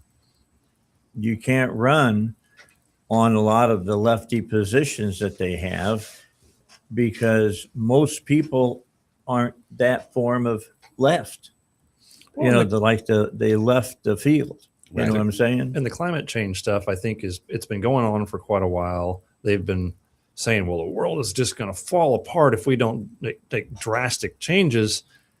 And most of the world is going the other direction, I think, or a lot of the world is, we're putting out more pollution, or not necessarily pollution. They're putting out more CO2, which is not pollution unless you get way too concentrated. And the world is not falling apart. Right. It's just not falling apart. And so America is hurting our people by not allowing us to use certain things. But the rest of the world is still using them, from what I understand. At least some of the world is still using them in very large quantities, and the world's not falling apart. And so what we've got a bunch of what amounts to crazy preachers on the Democrat side talking about the world is going to end. And so the religion of climate change is just becoming like the apocalyptic predictions that preachers make. The world is going to end in 2027 on April 1st. But you want to save yourself, put a wet white towel on the top of your head and you won't be affected. Something like that. Maybe put some aluminum foil on it or something. That's one of the cults and what they say. But Really? But you got to do it. Yeah, I remember that. And you got to do it on April 1st too. It was early 90s or something like that. Yeah, I remember it. It's just crazy stuff. And so I think hopefully people are starting to wake up and recognize that this climate change is just that sort of thing. It's like these religious nut jobs that are declaring the world is going to end. You got to pay me money, right? Or join this commune and we're all going to drink this special Kool-Aid. I go along with them when they say the world's going to end. Yeah, it is. But we're all going to die. Right. But I mean, I'm sorry, your preacher, whoever it is, he's just lying to you, or he's delusional, or whatever it might be. And so I think that hopefully people are starting to wake up to climate change alarmists and recognize these aren't scientists. They're delusional. They need jackets with special buckles in the back. They're people that are not intelligent. They're not smart. They're not. Or maybe they are smart and they're just trying to trick you to get money. Well, that could be it. Maybe they're fraudsters. Maybe they're smarter than you are. That is another thing. Is that maybe they are smart. They're just criminals. Yeah, there's a lot of people out there just opportunists. Right. That's what they see a possibility to make an extra couple of bucks, so they do. Hey, I do. Born every day. But not like on climate change. Yeah. Messaging to the smallest group of people won't get you elected. Right. Period. I mean, and that's what someone's suggesting there. And somebody who climate change is most important to them doesn't appreciate it. But at the end of the day, you won't have representation there. Well, and when gas hits $4 a gallon, or $4.50 a gallon, or $5 or $6 or $7 a gallon in some of these high population centers, and people need it to get to work and do whatever they do, that kicks you in the face pretty good. Well, here's the key: you go out to California, and they'll tell you gas is more expensive out there, but it's a lot more expensive because of how much the government takes in taxes. You don't hear the government of California removing the taxes or lowering the taxes because they can't, because that's how they pay for all the programs that they saddle you with. You know, one of the we have a bill that basically raises the taxes on gas here in Arkansas. Mm-hmm. If we took that, I'm gonna make you stop. No. All right. We'll pick it up on the other side. Right now, we got to get ready for the news.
All right, into the 9 o'clock hour we go here on the Dave Elswick Show. You were making a point, Wayne, when I cut you off to take the break. Was there anything else that you wanted to, say before we move on to the next just move on topic? to the next thing. Okay, we got the Democratic Party is in love with Graham Plattner right now. Some are calling him a moderate because of his stance on gun control, which differs from the average Democrat. So he doesn't want to get rid of guns. And others are speculating that he could be the presidential nominee. In an essay for the Bulwark, Jonathan V. Lass makes the case for Plattner by saying, right now, today, I give Plattner a 1 in 3 chance to be the next Democratic nominee for president. I know it sounds like I'm talking crazy pills. But before you click off, let me show you my work, which he does. It's good to see the Bulwark conserving conservatism. Josh Barrow said, it's good to run candidates like Graham Plattner who break with the progressive orthodoxy and shift to the center on issues where our party is out of step with the state's voters. So with that said, now this is looking at California. I think this plays out in a whole lot of blue states in the union. And Chris, you're our guy out there that talks to candidates. What do you tell them? Do you tell them like what the Democrats are saying? Yeah, go ahead and talk about what you think about gun control and that you don't think it works and whatnot. Do you think that that's the way for the Democrats to move back into power? I mean, talking about what's most important to people is and do you really have a plan on how to affect it, right? Affordability. And that's what's most important to everybody right now, I believe. The economy. They're not worried about the LGBT and all the other No, things. They're, climate change. Most people I talk to, they're more concerned about, am I going to be able to buy Putting groceries? food on Am I the gonna- table. Am I going to be able to afford the gas put in my, or get my vehicle fixed?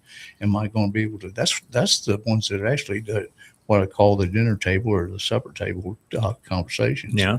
And that's where we really have to get back to, is that let's look at what's important to Americans now, especially with things going on. Are they worried about the war? Are they worried? And what's their perspective on the war? What's their perspective on? And I think people are. And I think they are on every side. And getting away from all the other stuff that's distractions, what I call distractions, and look at what the American people are really looking for. So let's get back to that dinner table conversations. And that's what's important to our Americans. Well, I think, and the gun issue, I think, was it a couple of years ago, where violence was getting pretty bad in some of these Democrat strongholds, and Democrats were getting to the point where I feel like I need a gun because the police aren't protecting us, and the police are letting criminals go, and so they felt like they needed guns. So I think some of the anti-gun enthusiasm was kind of softened up a little bit among Democrats because they felt like they were in danger for their own lives and their own properties. And so I think some of them softened up on the idea, you know what, I think I might need a gun because of these crazy people. And so maybe this Democrat is not so off base in looking at some of the way that people are thinking, because, you know, there's a lot of Democrats, they don't want to live in the dangerous parts of town. Mm-hmm. A lot of, I suspect that most Democrats would like to leave South Little Rock. Most of them would if they could afford to do so. But I think most of them would. But they can't afford it, so they don't. They live there because it's cheap. So a lot of people, they're afraid for their children's safety, for their own safety. And so a rational person thinks, you know what? A gun might improve my safety. And yeah, I'm going to go back to what you just said. Would people, if they had the opportunity, leave wherever they're at in bad circumstances? And I think what we miss a lot of the time on that, and psychological thing here, is that when you grow up a certain way, that's normal to you, mm-hmm. period. No matter if it's not normal, mm-hmm. right? Sure. And poverty is normal to some people, and that's what they know things to be. So they're not looking at it like, I've got to get out of here. This is just life. We're just doing it every day, right? Sure. And I think, to speak to the question, I think that most people are moderates, Dave. While we all have very strong opinions in here, I don't think most people do, are not philosophical, right? No. They just don't.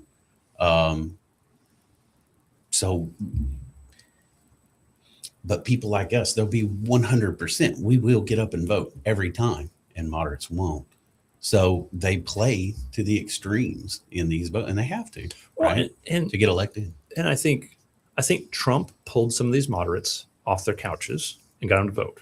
I think it's one of the reasons why Trump got elected, is because you had people that were not voting that came out to vote for Trump because he was a breath of fresh air to them. Right. They were tired of the kind of typical politician that was kind of mealy mouthed, and then Trump gets out. He's kind of coarse and rough around the edges, and a lot of these people that really weren't voting very much, I like that guy. Right. He's like me. Right. And Bill Clinton was kind of the same way, I think. Right. But with a very different demeanor. Bill Clinton was a more gentle type, good looking, very well spoken, but relatable. Relatable. Yeah. Right. Donald Trump is more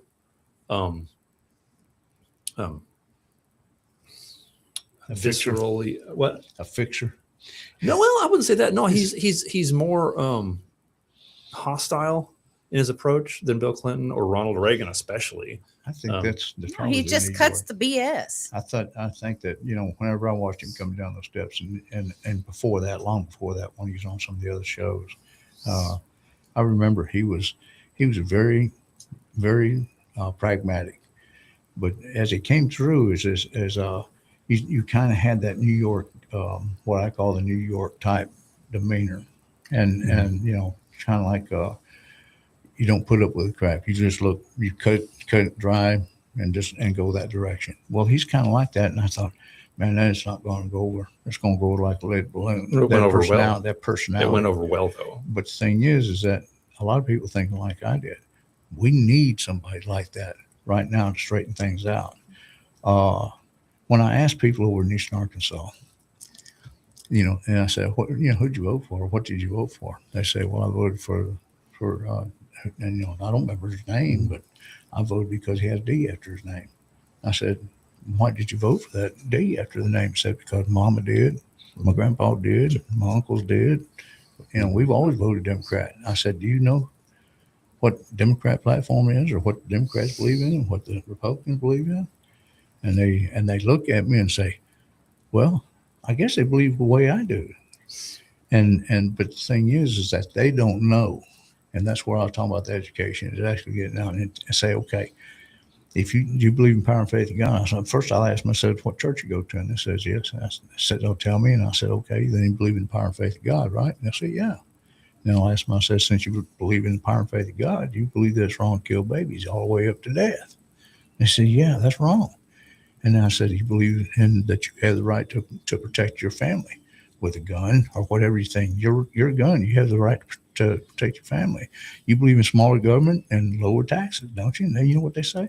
Yeah, I believe that. And the whole time I'm just kind of raising that up. Like, you're not a Democrat. Yeah. And then I just hold my hand out and says, welcome to the Republican Party. And we got that. And said, what do you mean? I said, well, let me show you what the Democrats believe in. They believe they've taken God out of all their campaign material. This is the Democrat Party. Okay, it's not individuals like they're working with. Because most individuals don't feel that way. No, I but know. When the party does, right? The party. That's what. And you see at the state level, Arkansans are pretty conservative. Even the Democrats, I think, are still pretty conservative. Yeah. But a lot of the Democrats who are elected are not conservative. Right. Or They're they still pretty flaming crazy lefties. Or the Democrats in some cases. tell you that the Republicans are going to take your Social Security, they're going to take your food stamps, and then they scare them.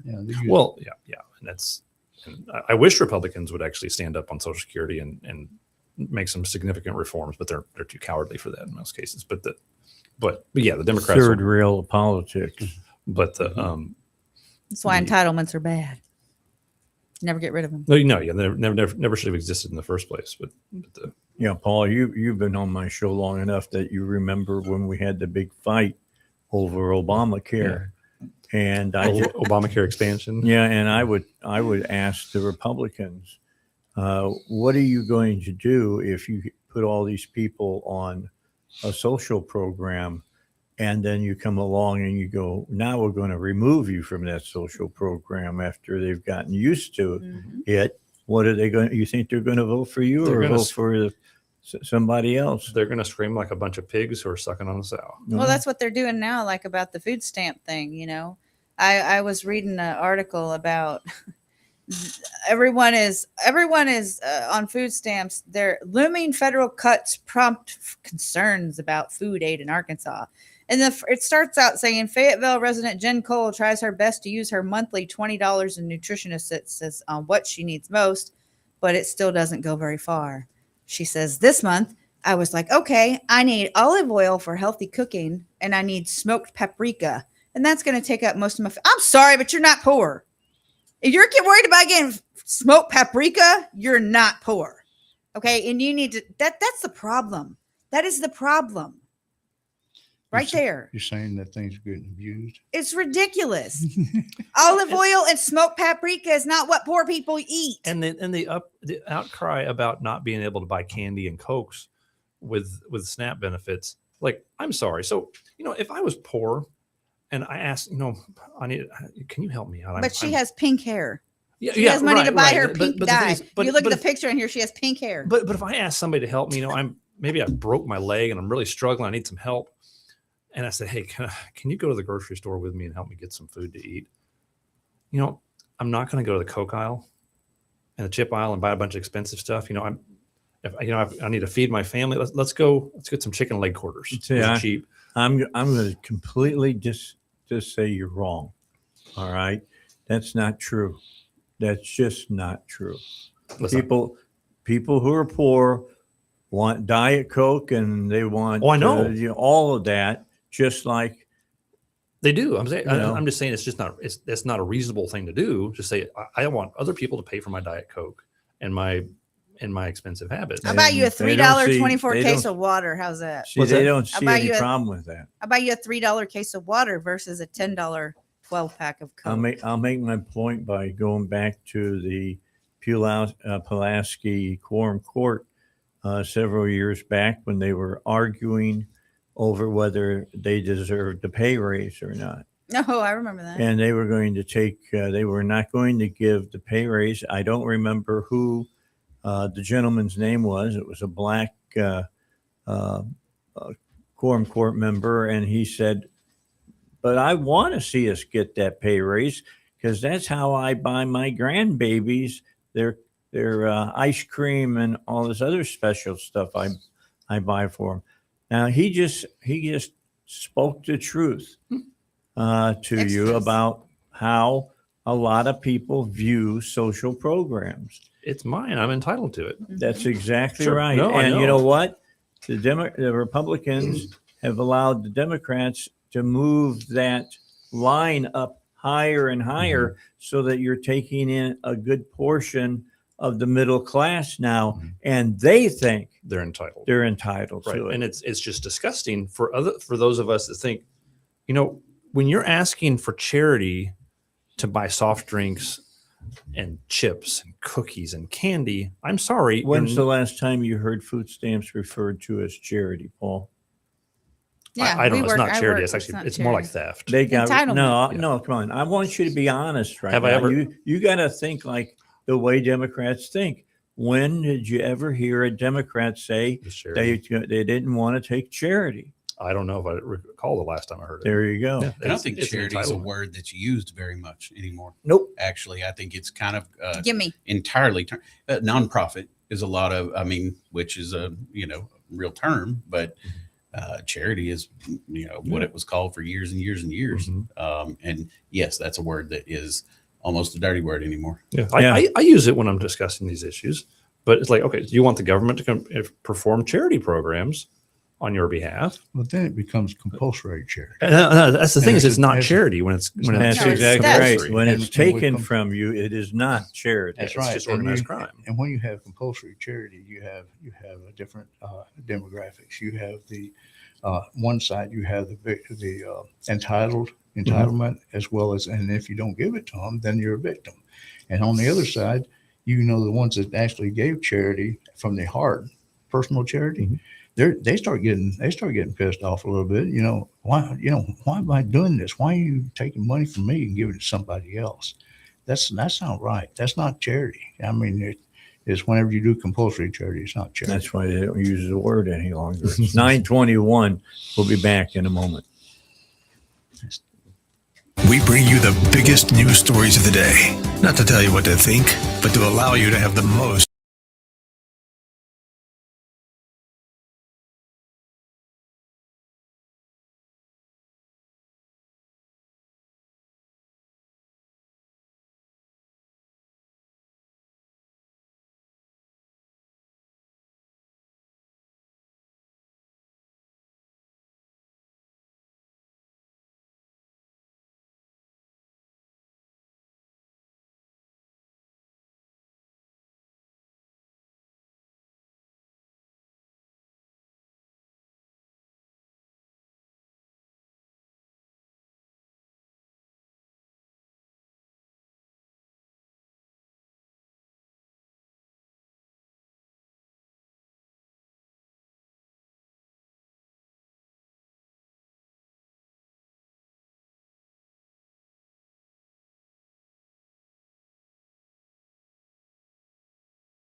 Is 101.1 The Answer.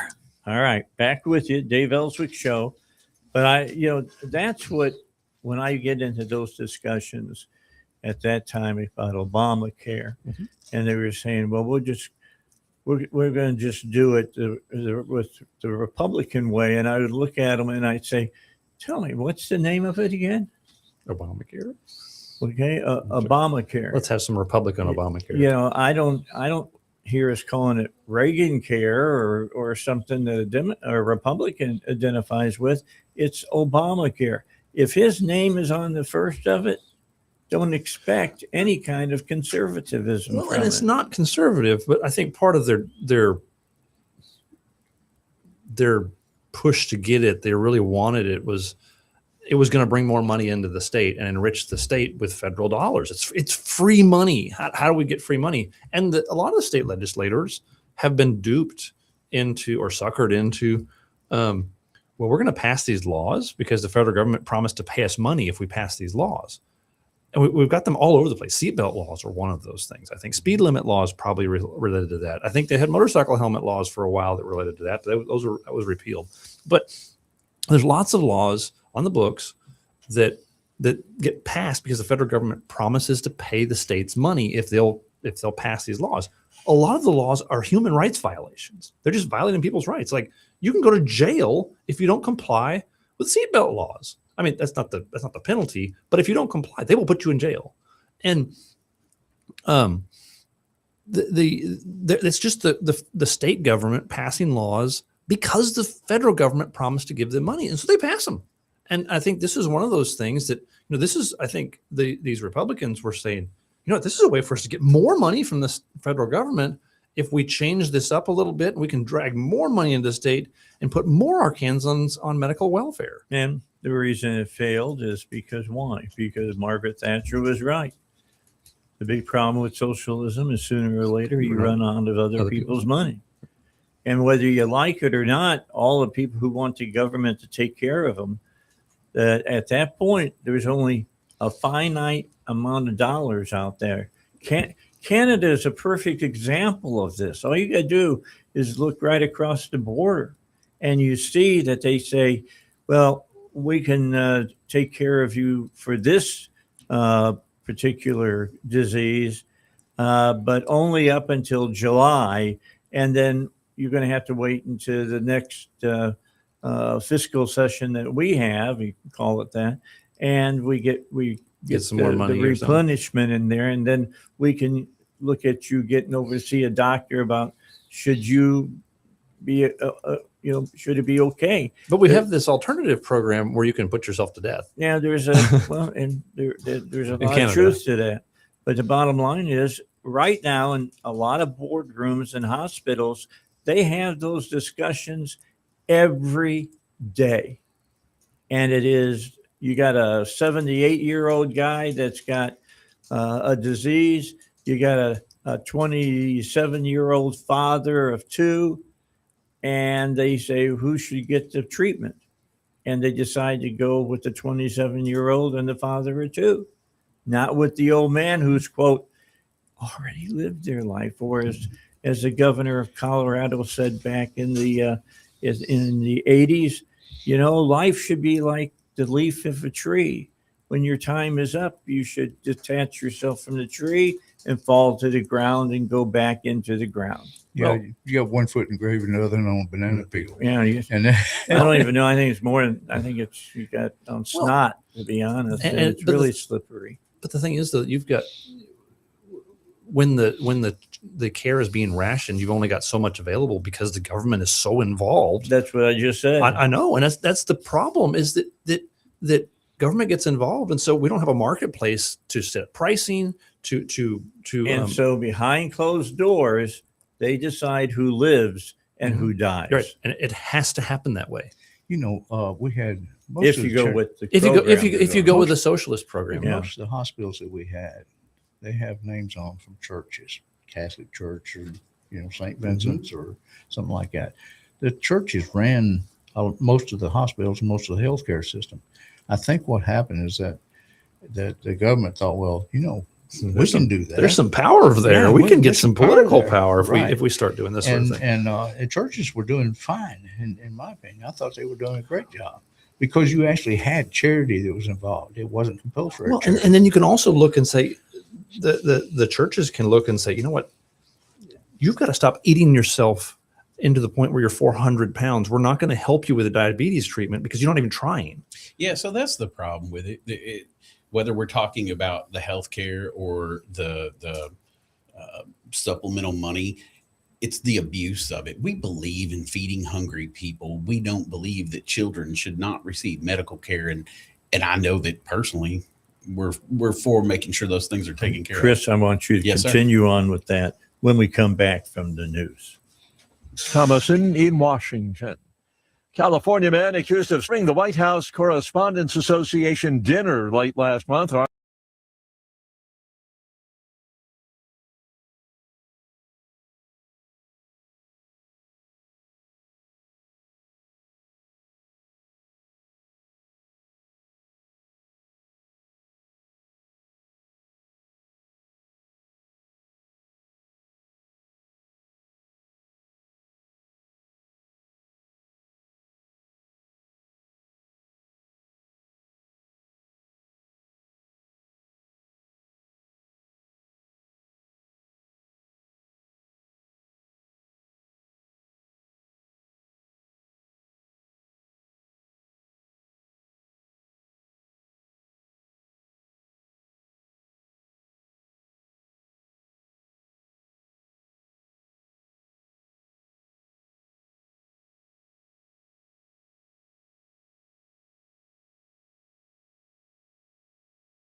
sharing with these guys earlier while we were sitting here that it's only been a couple of weeks that I'll admit that I'm getting older.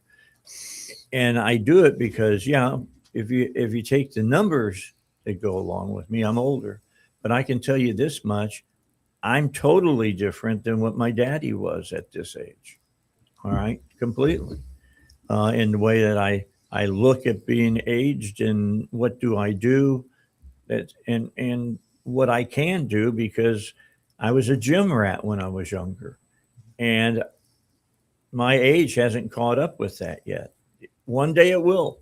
It's a foregone conclusion that age is going to win out in the end. But I sure as hell can do a lot of things to try to mitigate it. I mean, you can't fight it. That's exactly right. So I try.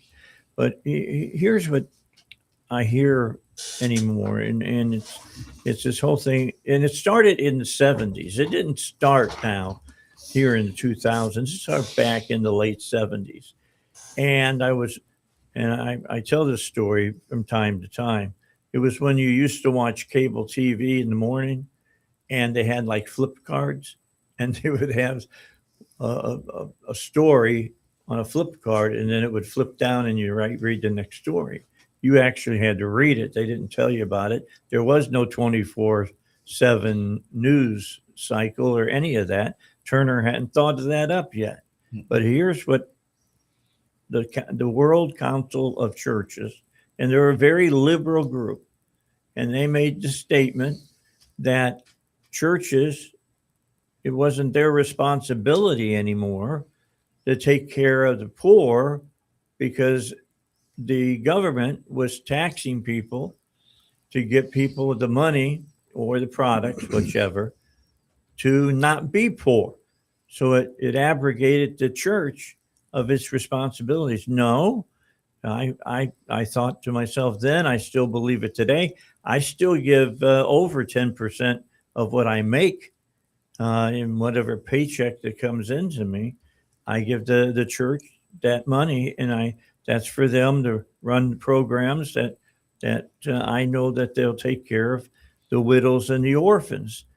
But the National Council of Churches said because the federal government was doing it, you were abrogated of having to do it in the church. That's a perfect example of how people look at things now. Well, they look at that church model that you're talking about. The church actually controlled the hospitals, the other things like that. And I know they had charity churches used to have, if you needed help and you couldn't afford it, you went to the charity hospital. I know that was in Louisiana, there in Monroe, and up in some of the other parts of Louisiana. And I know it was here too. But now you got that. I think they saw the power. I think government saw, hey, there's some power there to be had.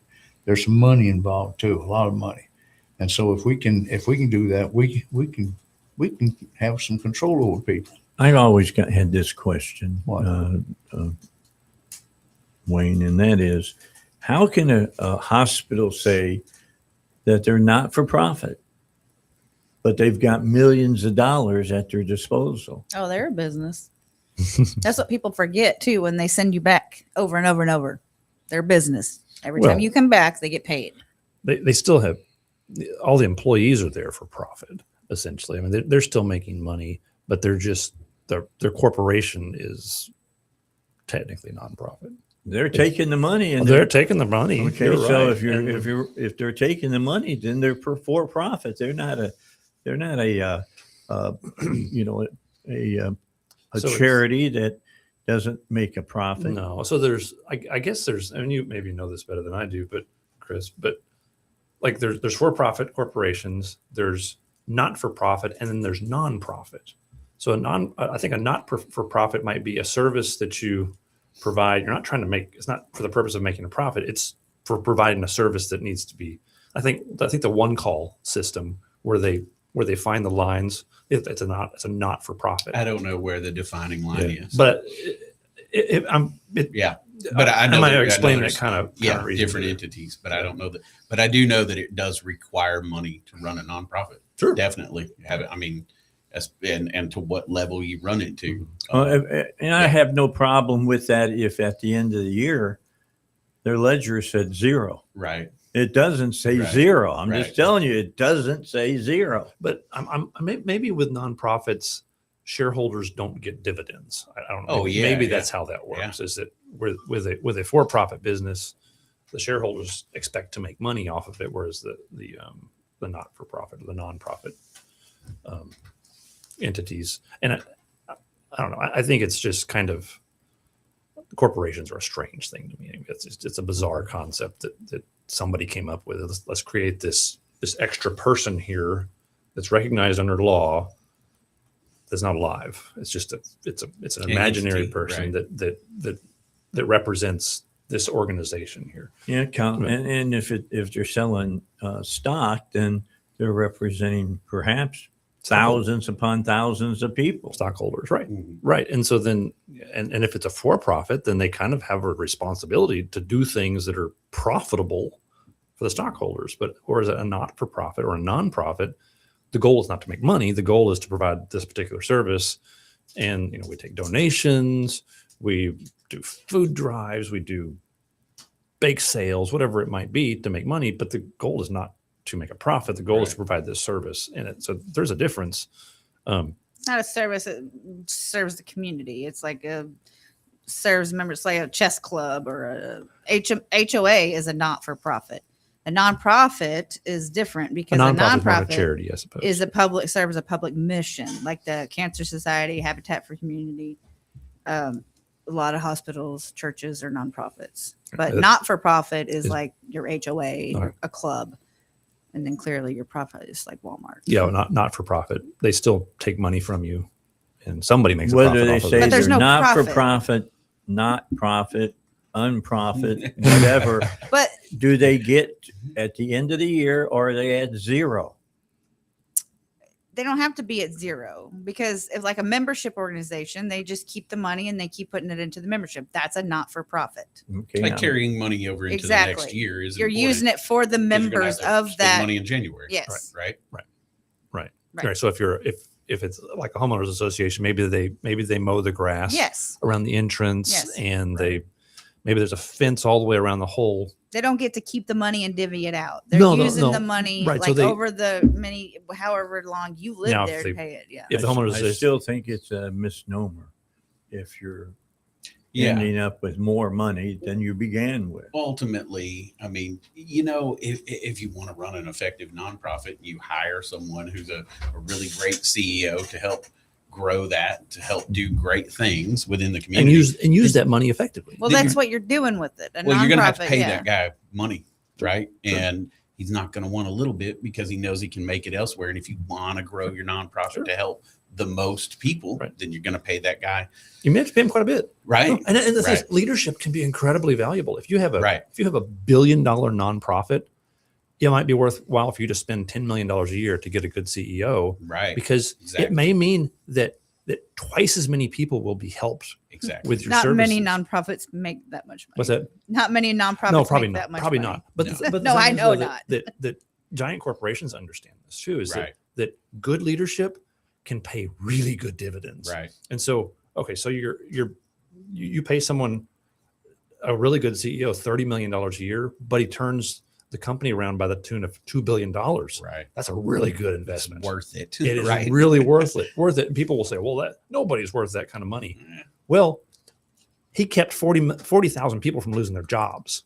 Right. And- Yeah, I'll and be he the kept- first to admit that I don't know the answer to your question a minute ago because I've never run one on that level. Could I do it effectively? I wouldn't gamble on that, right? I do run one. But can I? Well, I mean, I've done it for 15 years, the same Right. nonprofit. right. Now we don't have. But none of us in here have ever been able to demonstrate that we're worth $10 million Exactly. No, That's exactly but my point. a year. I can like I said, demonstrate. most nonprofits don't make $10 million a year. There was a big deal. I don't know if you remember Meals Meals on Wheels Mhm. last year was a big deal where she was making $400,000, and that was a lot for a nonprofit. sure. No, So that- nonprofits don't make that Right, kind but of something money. big like the Red Cross or There's something like that, there's a sure. certain amount that you can only spend on salaries. Mm-hmm. I mean, there's IRS rules. Well, that may be, but the reality is that good leadership is incredibly valuable, and it can make sense to even from a nonprofit standpoint, it can make sense to spend money, even a lot of money on For leadership, growth. because is it But if you're fat- spending more money on the leadership than you are the mission, then that's a problem. well, and you yeah, can't do that. it certainly sounds like one. That's but- a cost benefit thing. Yeah, Well, I it's a mean, you cost- have to put, when they say nonprofit, you can make a profit, but you have to put it back into the programs, the education, the outreach. And a lot of the times, like with the nonprofit that I help manage, we put it back into conference. We go do a Hill Day in DC. We Sure, you're do not paying a out new you're program. not paying dividends to stockholders. No. In most businesses, the most of the budget goes to paying the people. Yeah. Right. I mean, that's a big chunk. Yeah, Depends on it's the type of greater- business. So far greater chunk. Depends on what type But of a lot of business. people that work in the nonprofits that don't get paid like $450,000, they do a lot more work than what they get paid to do. And because it's a passion. And that's kind of the nature of nonprofits in a lot of cases. Sometimes you have people that they're millionaires. They still do kind of grunt work at a nonprofit. It's kind of Absolutely. neat because they're doing stuff that's worth $15 an hour. They're sweeping floors Right. at the nonprofit, but they've got a $900,000 home Right. that they live in, and That's they've called got a charity. portfolio. What's that? That's called charity. Charity. Right. It is. That It is is. charity. That's For the where the word person, it's charity called comes purpose, in. right? Yeah. For the person, Volunteer. it's called purpose Mhm. because, I mean, let's face it, you can make all the money in the world, but if you aren't doing anything worthwhile with it, then who are you? And right? and it could be that, okay, so you're really financially backing this charity, but you also want to stick around and be on site, see what's going on. And so sweeping the floors could be one of the ways you do that. Right. Even though financially speaking, you'd be better off. Okay, I'm just going to donate another $20,000 this year and pay Right. someone to sweep the floors. Well, a lot of people do it too because a lot of retired folks Sure. do the nonprofit They're bored. because they don't. Well, and they don't have anything else they don't work. And Mm-hmm. when you stop learning and you stop working, that's when you start going downhill. Sure. No, Like I I've think seen it makes with a lot my of sense. grandpa, and my dad. Like once you stop that, you Yeah, go no, I think downhill. it makes a lot of sense to do that, but You know, the best nursing home I've seen has been a nonprofit. You Oh, know yeah? that? Yeah, because they're not there for profit, so they're not focused on. They're focused on the taking care of older folks in that nursing home. But you so gotta all the you money gotta put have back someone in that. motivated to be there. That's right. And to want to keep it going. Otherwise, for profit is a good way to motivate people to provide good services. But one of the problems that I think we have, like with nursing homes, is that it's so dominated by government. There's not a free market for nursing home care There's a because lot of restrictions. almost all of it's paid for by government, and so then you've got There's a lot of retirement homes that are not paid for by government. Yeah. What's that? There's a lot of long-term facilities that are not paid for by government. Right. There are some, but I think the vast majority of elder care is paid for by government once they get to that level.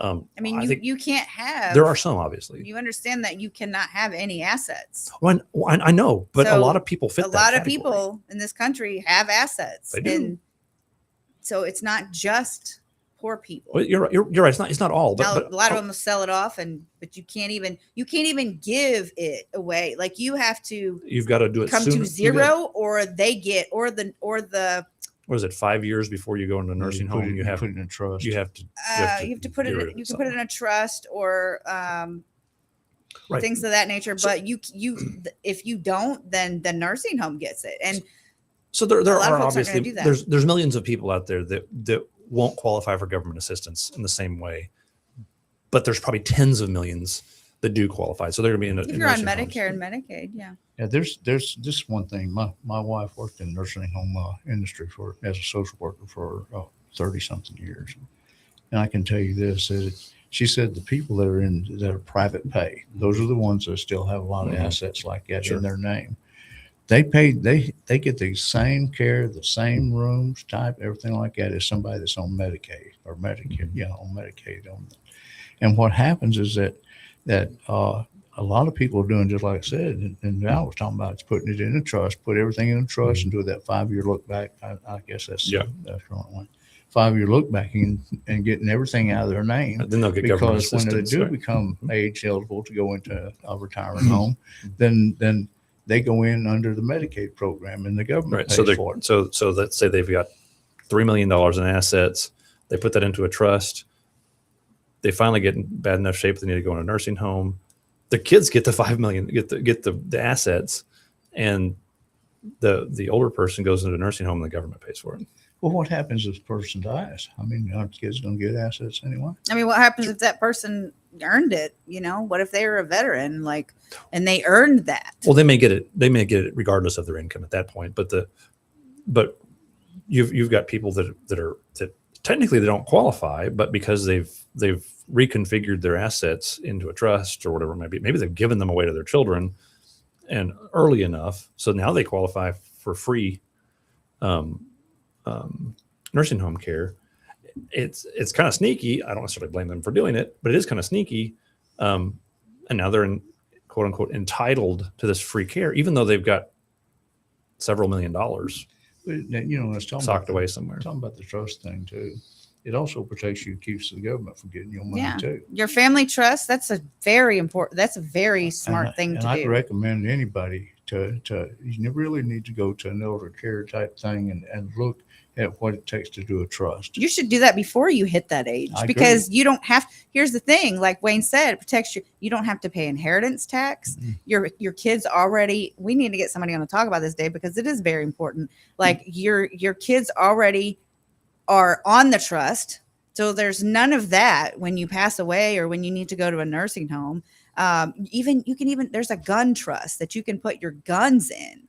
Yes. And your kids have access to them as long as they're not felons or whatever. They can have access and to some of the stuff for guns is if you want to have special class 3 type weapons or whatever that are any weapon. There's also that you have that they want to inherit. People need to understand that there's different types of trust too. Yes. You have an irrevocable trust, and then you have a revocable trust, and then you have some other things like property. What do they call that? Land trust. Mm-hmm. They have land trusts that you can put in there. So look into those tools and understand how they can play into basically passing it down where the government doesn't get your money and where the nursing home doesn't end up with all your assets as well. Because when you go into a nursing home, there's a lot of rules. And my wife was pretty up on a lot of this. At one time, and I think it's probably changed a little bit, you had to have an irrevocable trust back when I did it. And that you need to have everything out of your name, period. But the revocable trust now is I think they do the same thing. It says if you have a revocable trust, it's not going to, when you go into a nursing home or into a retirement home, that it's not going to this. I'm not sure about that rule, but I do know the irrevocable trust, getting everything out of your name, you still get to use it. Mm-hmm. Yeah, you still got the property. You're still using it until the trust is invoked. All right, we got to get a final break in. Let's do that. Then we'll come back, wrap it up for the 9 o'clock hour, and have one more hour of interesting talk come up in just a moment. In the world of generators, trust, not marketing, defines success.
and get ready for the final hour.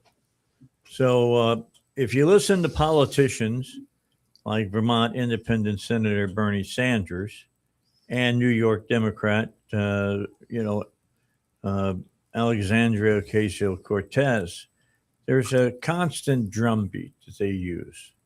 And how about the rich don't pay their fair share? Or we don't need any oligarchs. You'll hear them say that a lot. They're powerful sound bites, but they're also among the most intellectually lazy phrases in modern economics.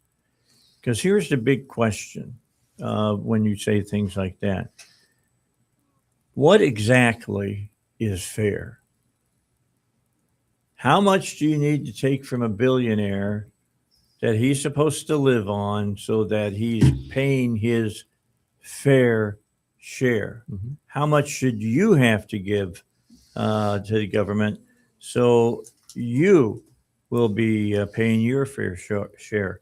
You start with the facts, which many people don't like to discuss, and not feelings. Get the feelings out of it for a moment. Just go to the facts of what we just were talking about. According to data from the Internal Revenue Service and the Tax Foundation, the top 1% of earners already pay roughly 40% or more of all federal income taxes.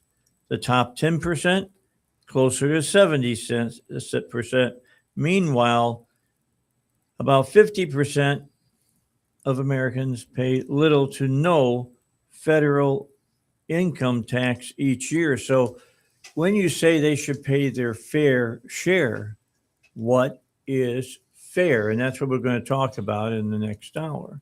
What's the definition of fair? And I want all of you people out there who's ever said that, well, he's got $1 million. He needs to pay his fair share. What do you mean by that?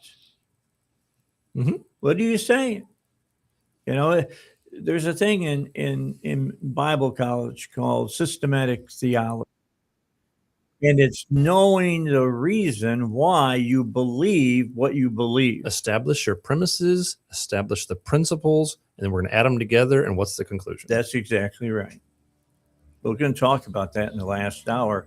And I bet you a lot of you will not use, they need to pay their fair share ever again if you'll be intellectually honest. Back with the Dave Elswick Show, the 10 o'clock hour here in just about 60 seconds.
Final hour of a Monday edition of the Dave Elswick Show. Power panel is here. That means Paul Calvert is sitting right next to me. Wayne Beach is sitting one down from him. And across the table is, Chris. Chris is here too, talking with us. I want you guys to listen. I left you last hour, told you what we're going to kind of talk about. Here's Bill Maher over the weekend. Here's what he had to say.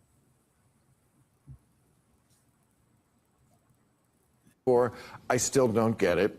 Last week was tax day, and as usual, because HBO is so generous, and I'm sure so will be the new owners, I paid to the government, if you add in state tax, local sales, property, fees, Obamacare, probably almost 60% of what I earn. That's a lot, and I still wouldn't mind if Bernie Sanders would stop saying the rich don't pay taxes. And this is my point. This is going to be my point. And while I'm sure the super rich with their army of accountants and corporate loopholes get away with murder, us regular rich people pay a shit ton of taxes. All right.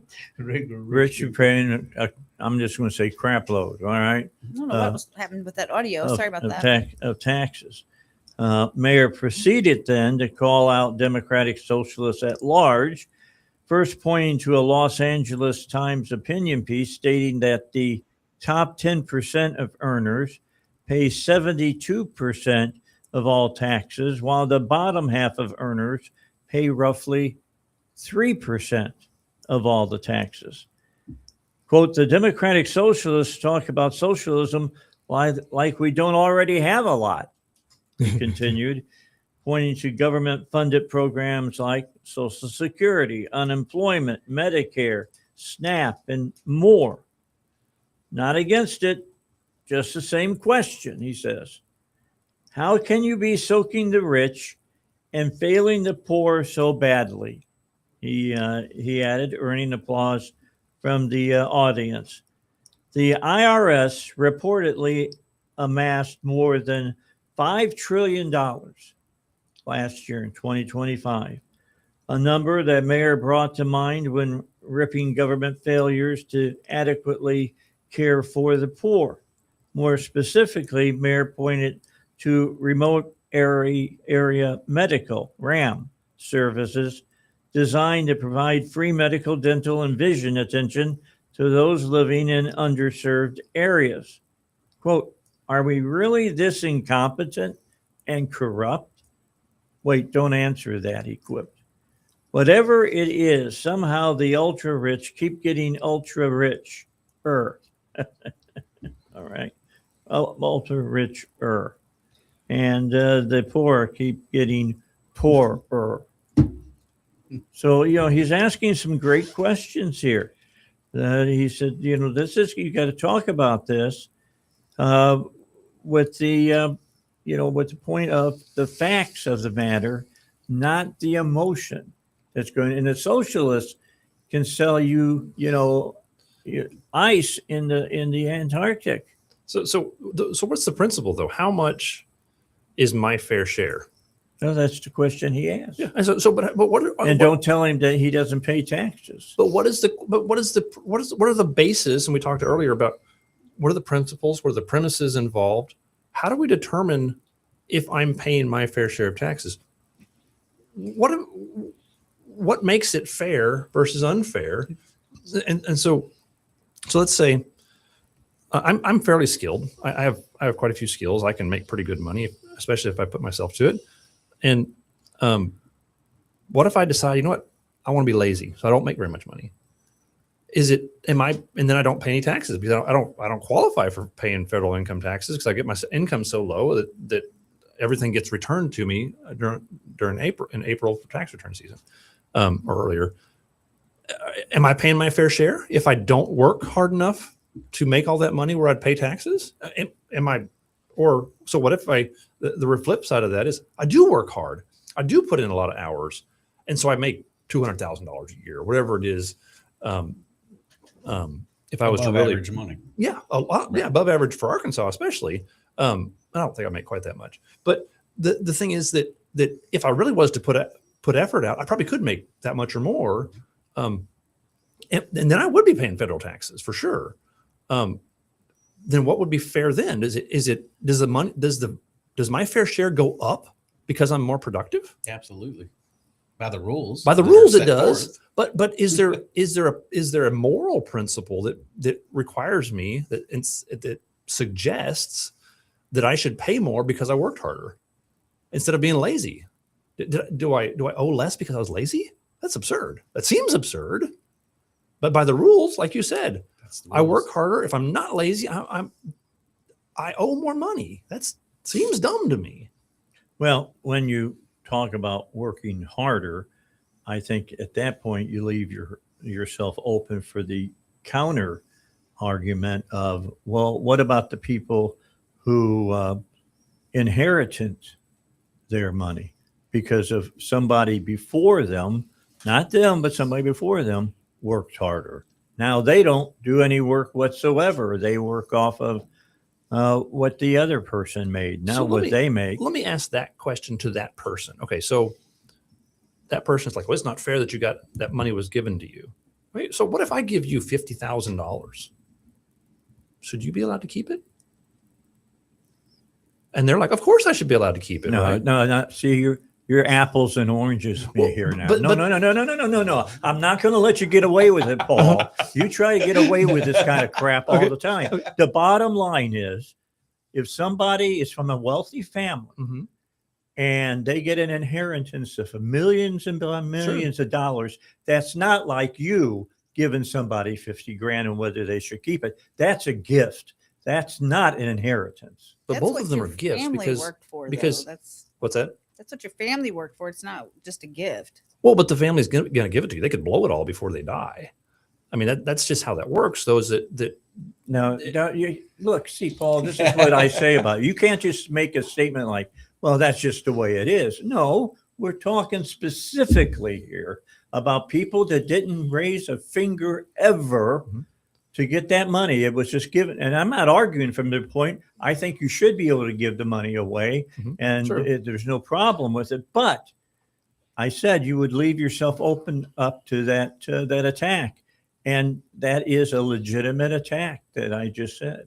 I think people throw around the phrase "pay your fair share," but nobody ever really stops to define what it means. Like, that's is what fair I'm saying. the same percentage for everybody? No, that's why I asked the question. Right. So some people believe if you make more, you should pay more, right? Yeah. Well, what's their Others fair share? believe there's what's their fair people share? Are already though? being punished, but if you think about it, though, things that get lost in the conversation is like everybody's paying taxes on everything. When you go to buy gas, when you go to pay your phone bill, you pay your electric bill. I mean, I'm sitting right here paying taxes.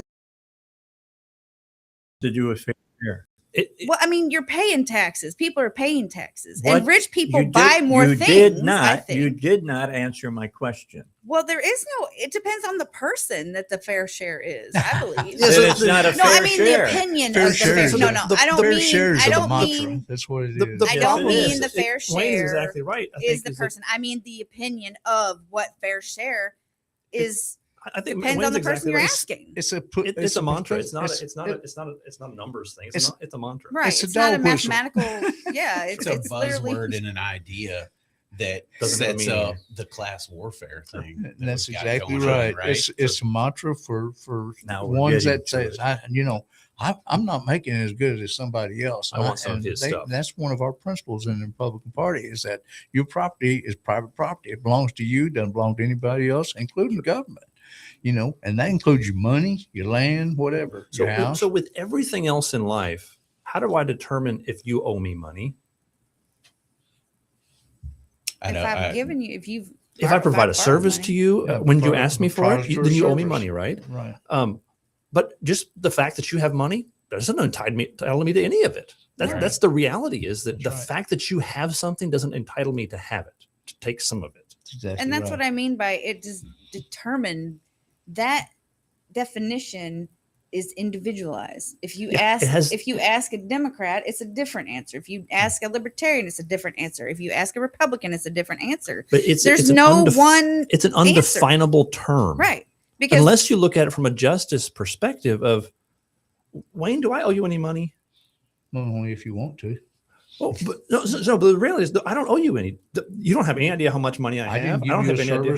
Right. You didn't provide me with any services, and so I don't owe you any money. You haven't saved my life. You haven't prevented anybody from murdering me. Yep. Arguably, the government has prevented people from murdering. Arguably, so there's an argument that I owe them some money for that service. That's right. But how much do I owe them for it? I don't know. I think does that number change if I make more money or less money? I think it's an entitlement issue. It's an entitlement issue. Like this debate's never going to end, and it's a political debate. It's the politicians have come up with this to one. I mean, just to get votes, honestly, because there is no. It's a mantra. There is no one number. It's exactly what Wayne said. Give me a definition of fair share. It's a mantra. It can't be defined outside of some real metrics like what we just talked about. Right. Wayne, do I owe you money because you provided a service to me? It's almost like saying, I feel this way. When you say put feel in that sentence, or you put I believe, well, that's your opinion. I think the only way you could define it is if you just calculated how much each person uses of the taxes. I mean, that's the only way that you could define it. That would become a lot closer. Yes. I mean, and so what you might end up with is, then you're not paying your fair share. What you might end up with is a lot of poor people owe a whole lot of money to the government. Yeah. Because they're using the services. But then maybe they should get out and volunteer and do some volunteer work for that. That's what I think. And if you go to the person who has more and tell them, well, because you have more, you got to pay more. So what's your fair share of the more you're making? See, I disagree with that, because I don't think that just because you make more, you should pay that's just like when people get Social Security and they make millions of dollars and they're like, well, you shouldn't get that. Well, why shouldn't I? I earned it. No, I agree. Like I should, but if I want to give it away to someone, I should be able to do that. Sure. But it's mine. I earned it. You don't take it away just because I make more money. That's wrong. Like That's socialism when you're doing that. I think he does donate it somewhere, but I guarantee you, the last time I started paying real super, what I consider much higher taxes, was when I started getting my Social Security. Now I was taxed so they could have that Social Security to pay other people that were on the Social Security system at that time. They stole it from you. Now I pay it on money that I make because I make too much money, they say, Isn't that ridiculous? to get the full amount of my Social Security. That's just another way for them to take from you. Well, yeah. And give to someone else. That's double taxation. Because you're working and other people are sitting on their butt. Yeah. But I'm stating how it is, really. I know, but it's wrong. I pay close to about $3,000 a year. Doesn't sound like much. $3,000 still to me is a lot of money. And I pay it only because I'm getting money that I supposedly was working to help put into the system. Yeah. And now I don't get that money because that's why it's a joke. I'm making, they're taxing it. The only part of my taxes that Social Security really isn't taxed would be the state of Arkansas. They do not tax Social Security. All right. They see that as double taxation. Just like they don't take taxes out for you being a veteran either. So, if you're receiving any kind of so what's an effective way to counteract this mantra of, well, the rich don't pay their fair share? Because it's a soundbite that kind of resonates with dumb people. It resonates very well with people who don't have a lot. That's right. And that is because you've not done what's necessary to have a lot. It resonates well with the majority. Is the I think you're probably right. That's even better. That's why it works. That's why I mean. But it's because the majority are easily duped. Well, the majority of the people, they're covetous. You got a herd mentality here. Don't have as much money as this lesser number of people who do. Sure. Yeah, right? Think about it for a second. What we're saying is not tax policy. What we're saying is you feel this way. It's your perception. You don't have any facts to back up your argument. I got more facts to back up on my argument than you'll ever have. But their That argument is not based on facts. Their argument is That's you've got a that's lot of my biggest argument with the left. Yeah, no, it's not. It's not about facts. It's about you have more money than me. I want some of yours. That's right. That's Which socialism. Is, which is covetousness. I mean, it's just I want your stuff. I want the government to steal it for me on my behalf. The and give it to me. entitled. Entitlement. That's what we've created. They're with these stupid guys. little You know brats is what they are. Look, a lot of people didn't like Hoover, right? A lot of people didn't like Hoover as president. He actually is one of my favorite presidents. You know why? Because during the Great Depression, he did not want to do what FDR came in and did with the New Deal, because he knew that he would create a society Entitlement of class. people that were dependent on the government, and people hated him for it. But he was absolutely right. And he's a lot of times he is one that doesn't get mentioned, but he was absolutely right, and he called it. Well, here's the key. The key of this is we're not talking about tax policy. We're talking about politics. Yes. Yes. That's Class what warfare. That's what we're Talking about talking. votes. Yeah, Basically we're talking talking about about votes. politics. Words, propaganda. Yep, a whole lot of that If I kind of give you stuff. something, I'm buying your vote, right? That's right. So- Well, no, taxpayers are buying your vote. Yeah, I Well, give you they're something. using I your give you money to something. buy Give your you vote. something with somebody else's money. Right. Yeah, exactly. I mean, Ayn Rand was really a great thinker, and she always said that you should never vote for tax, to raise your taxes, because you're voting against yourself. It's ridiculous. And I agree with her. You're voting against yourself. Now, she went far enough to say that she didn't believe that people should be altruistic, didn't believe that people should give away money to people who didn't have money. I don't believe that way. I believe that just like Spider-Man, to those who are given much is required. Give it to help them learn how to make their own. Well, I'm not saying to teach people which way you want to do it. I'm just saying. Well, she said that altruism was wrong. Well, because it doesn't help people fend for themselves. Well, in any way. Well, altruism can, but stealing from people and using it for government programs is different than altruism. I mean, so altruism is like teaching someone to fish. I'm going to be a nice guy. No, she's talking about monetarily, though. No, that's It's not the same what she thing. was talking about. It's the same thing. She was But- talking about whatever you give outside of your life experiences Oh, to okay. folks. I mean, that's in her whole treatise on capitalism. I You should want charge them. no, you should. You pay what you pay on your income tax and whatnot. You work to get income taxes lowered because government shouldn't be able to take more from you just because you make more.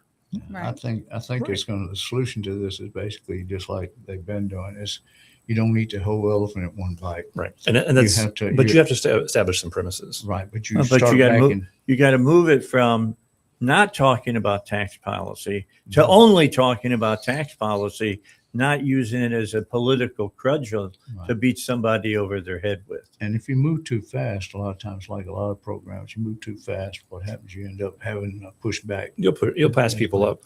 But establishing the premises is part of the issue that we need to do. And a lot of times we don't.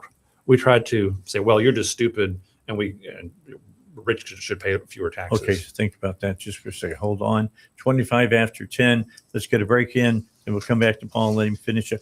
Keep your thought in mind. All right. Don't look at me and say, what was your next question? All right. Well, Paul, pick it up here next on the Dave Elswick Show.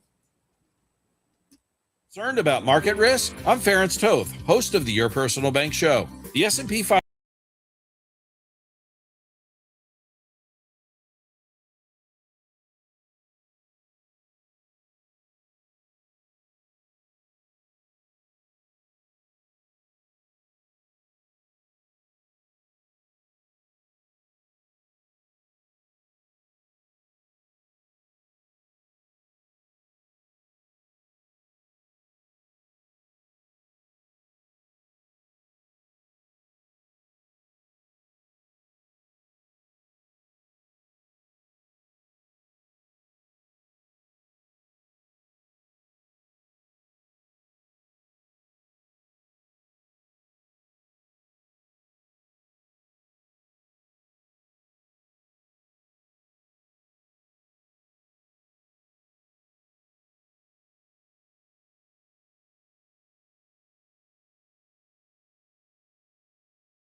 Okay, back. Paul, I said I'd come right back to you. So you know where you're so at. part of the problem here is that when dealing with this issue, a lot of times it's like, well, you're just stupid, and we're talking about the issue of the you don't pay your fair share. Rather than addressing the issue and kind of bringing things back to earth, it's like, well, you're just stupid. You're speaking nonsense. Let's actually bring it back to earth. What is fair? Define some terms. Let's actually start out. What does it mean to pay your fair share? And let's talk about this in a rational manner. And so, what if your neighbor? Let's say this person we're talking to, this lefty, is making $40,000 a year. Your neighbor's making $10,000 a year. How much of your money is he entitled to? What's his fair share? 0, of course. Sure, exactly. Yeah, walk into his house and he's got 5 Right. flat screen TVs, and you take 2 of them. Exactly. They're going to take you and Right. put your butt in jail. But the same people, they think, well, this guy over here, he's making a lot more money than I am. I'm entitled to some of his money. Well, why? Why are you entitled to his, but this other guy over here is not entitled to yours? All right. We got 10 seconds, then we got the news, then we'll come back. I like this so much, we'll continue talking about it when we come back here on the Dave Elswick Show. With SRN News,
this has turned into an interesting discussion. This is the kind of stuff you get when you come to my house. And we're just sitting around and tossing things out that you get into these kinds of discussions. Understand that the word fair, as it is used today, is an emotional word. It is not a factual word, because unless you can tell me exactly how much is fair, then it could be anything. Yeah, you need some hard numbers to define it. Chris had an interesting point that he was going to bring up on that, and it was I think it's really spot on. It's really, really profound on some level. I'm talking about go ahead and pick it up. So I remember I read the big beautiful bill before it was put in front of Congress, and I looked at all the tax numbers, and it laid it out there, and I got to thinking about where I stood versus where people who made less than me and more than me, and the easiest and most in-your-face example for someone with money, in my opinion, is Elon Musk. And so when I thought about, he's the richest man in the world, right? He's the first trillionaire, right? So when you think about what a guy like that, when we start applying numbers to it, let's put numbers to it, right? A guy like that paying in 1% of his income is more money than all of us will pay in taxes in our lifetimes. If we gave 100% for all of our long time, right? For all of our lifetimes. So what is fair? And then when you take and you step back from that, well, what am I going to do with that money if I had more? And for most people, I think the answer is bigger house, nicer car, things like that. And for Elon Musk, he's doing things with it. He's making nicer cars for everyone, right? Sure. He's trying to save the world. He's providing internet service to places where you can't would never have it, right? And things that are going to impact the world, and that the world is going to grow from. I'm not doing things that important, guys. I'm just not. And that goes back. I want to disagree with you to a point. If you buy a truck, how many people have jobs because you're buying a truck? Sure. If you buy a home, how many people are you paying that you bought the home? Engaging in commerce, it does everybody good. Right. But you're also paying how many taxes people engage in commerce because of what Elon Musk does, right? How many people does he employ who are paid very well, and ultimately they engage in commerce and the economy grows because of it. He just does it on taking the risk, a higher level. to have that business. To kind of bring this back together, your question is, okay, so let's say you make $1 billion a year, and you're gonna reinvest that. Every bit of it, just about. I mean, like 97% of anything that you make is going to go be reinvested into productive things. Other people are going to get jobs out of it. People's lives are just going to be improved. But the guy who's over here making $35,000 a year, everything that he can spare, he's going to buy beer with it. Often, I know that for me, as I have grown in business, the more I made, the more I invested back into my business to grow it. And ultimately, yes, the vast majority of that money went to paying the people. I've done the same thing with a lot of my money that I've made over the years, is that I don't spend it on myself. Right. For the vast majority of the extra that I spend, it goes back into the business to build the business. But I don't go to Disney World. Right. I don't take big expensive vacations. I think my newest car, I think, is a 2012. You're about to. Even the poorest person, if you buy a loaf of bread, you're part of the.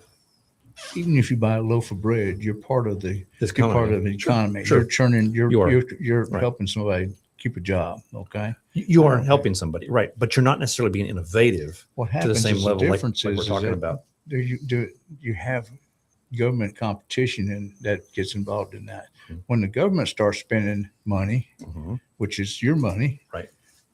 That's you're competing against regular. Sure. And a lot of times the government competition is something that is misallocating resources. And so when Chris and I provide services to the world around us. I don't know what kind of services he offers all around, but we compete with the rest of the world around us. And so we're offering services that people want and need at a market rate that settles out, that levels out. Competitively, You have right. to be, right. But when the government does it, so the government will steal $40 million from taxpayers in a local city, and they'll build a recreational facility. And then if I had a recreational facility already built, I have to compete with money they stole from me, and I can't compete because I'm charging an entry fee. Paul's stealing my example. Right. And so the local citizens say, you know what, I don't have to pay Paul anymore for his gym membership because I can just cut somebody out. Right. So what they did was they used government money to overrun me because they could spend $40 million on a facility. I didn't have that much money to spend on mine, so obviously mine's not near as nice, and I have to compete with free. Yeah, well, you go.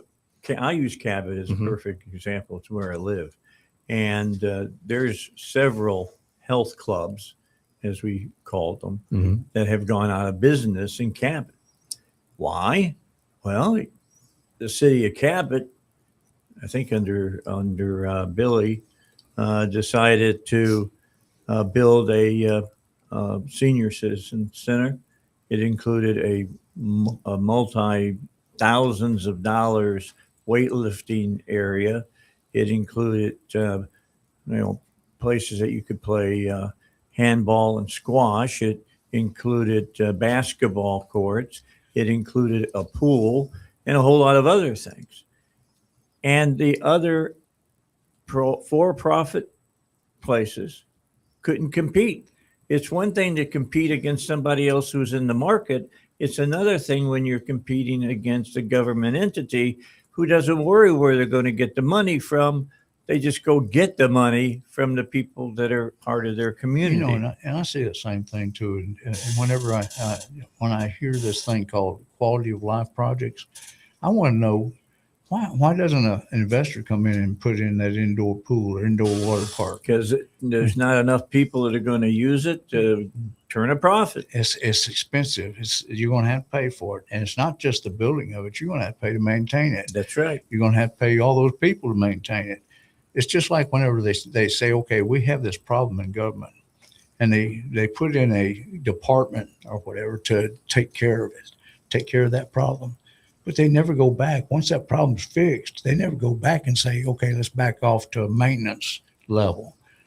Because it doesn't take as much to do it. And then you got the bureaucrats that are in there. They're actually saying, man, we got to justify our jobs. So what they do is they go in and they actually write new code or new requirements and that sort of thing. They make themselves give them some busy work or something. That's right. I'll argue against you there a little bit, Paul, and say that having been involved in government, there are very few things I believe that private entities can't do better than government. And you can compete with them. You can't compete with the money because they have a free investment and you have one that costs, but you can offer a better product, a better service, and not spend nearly as much money as they did to get it repeatedly.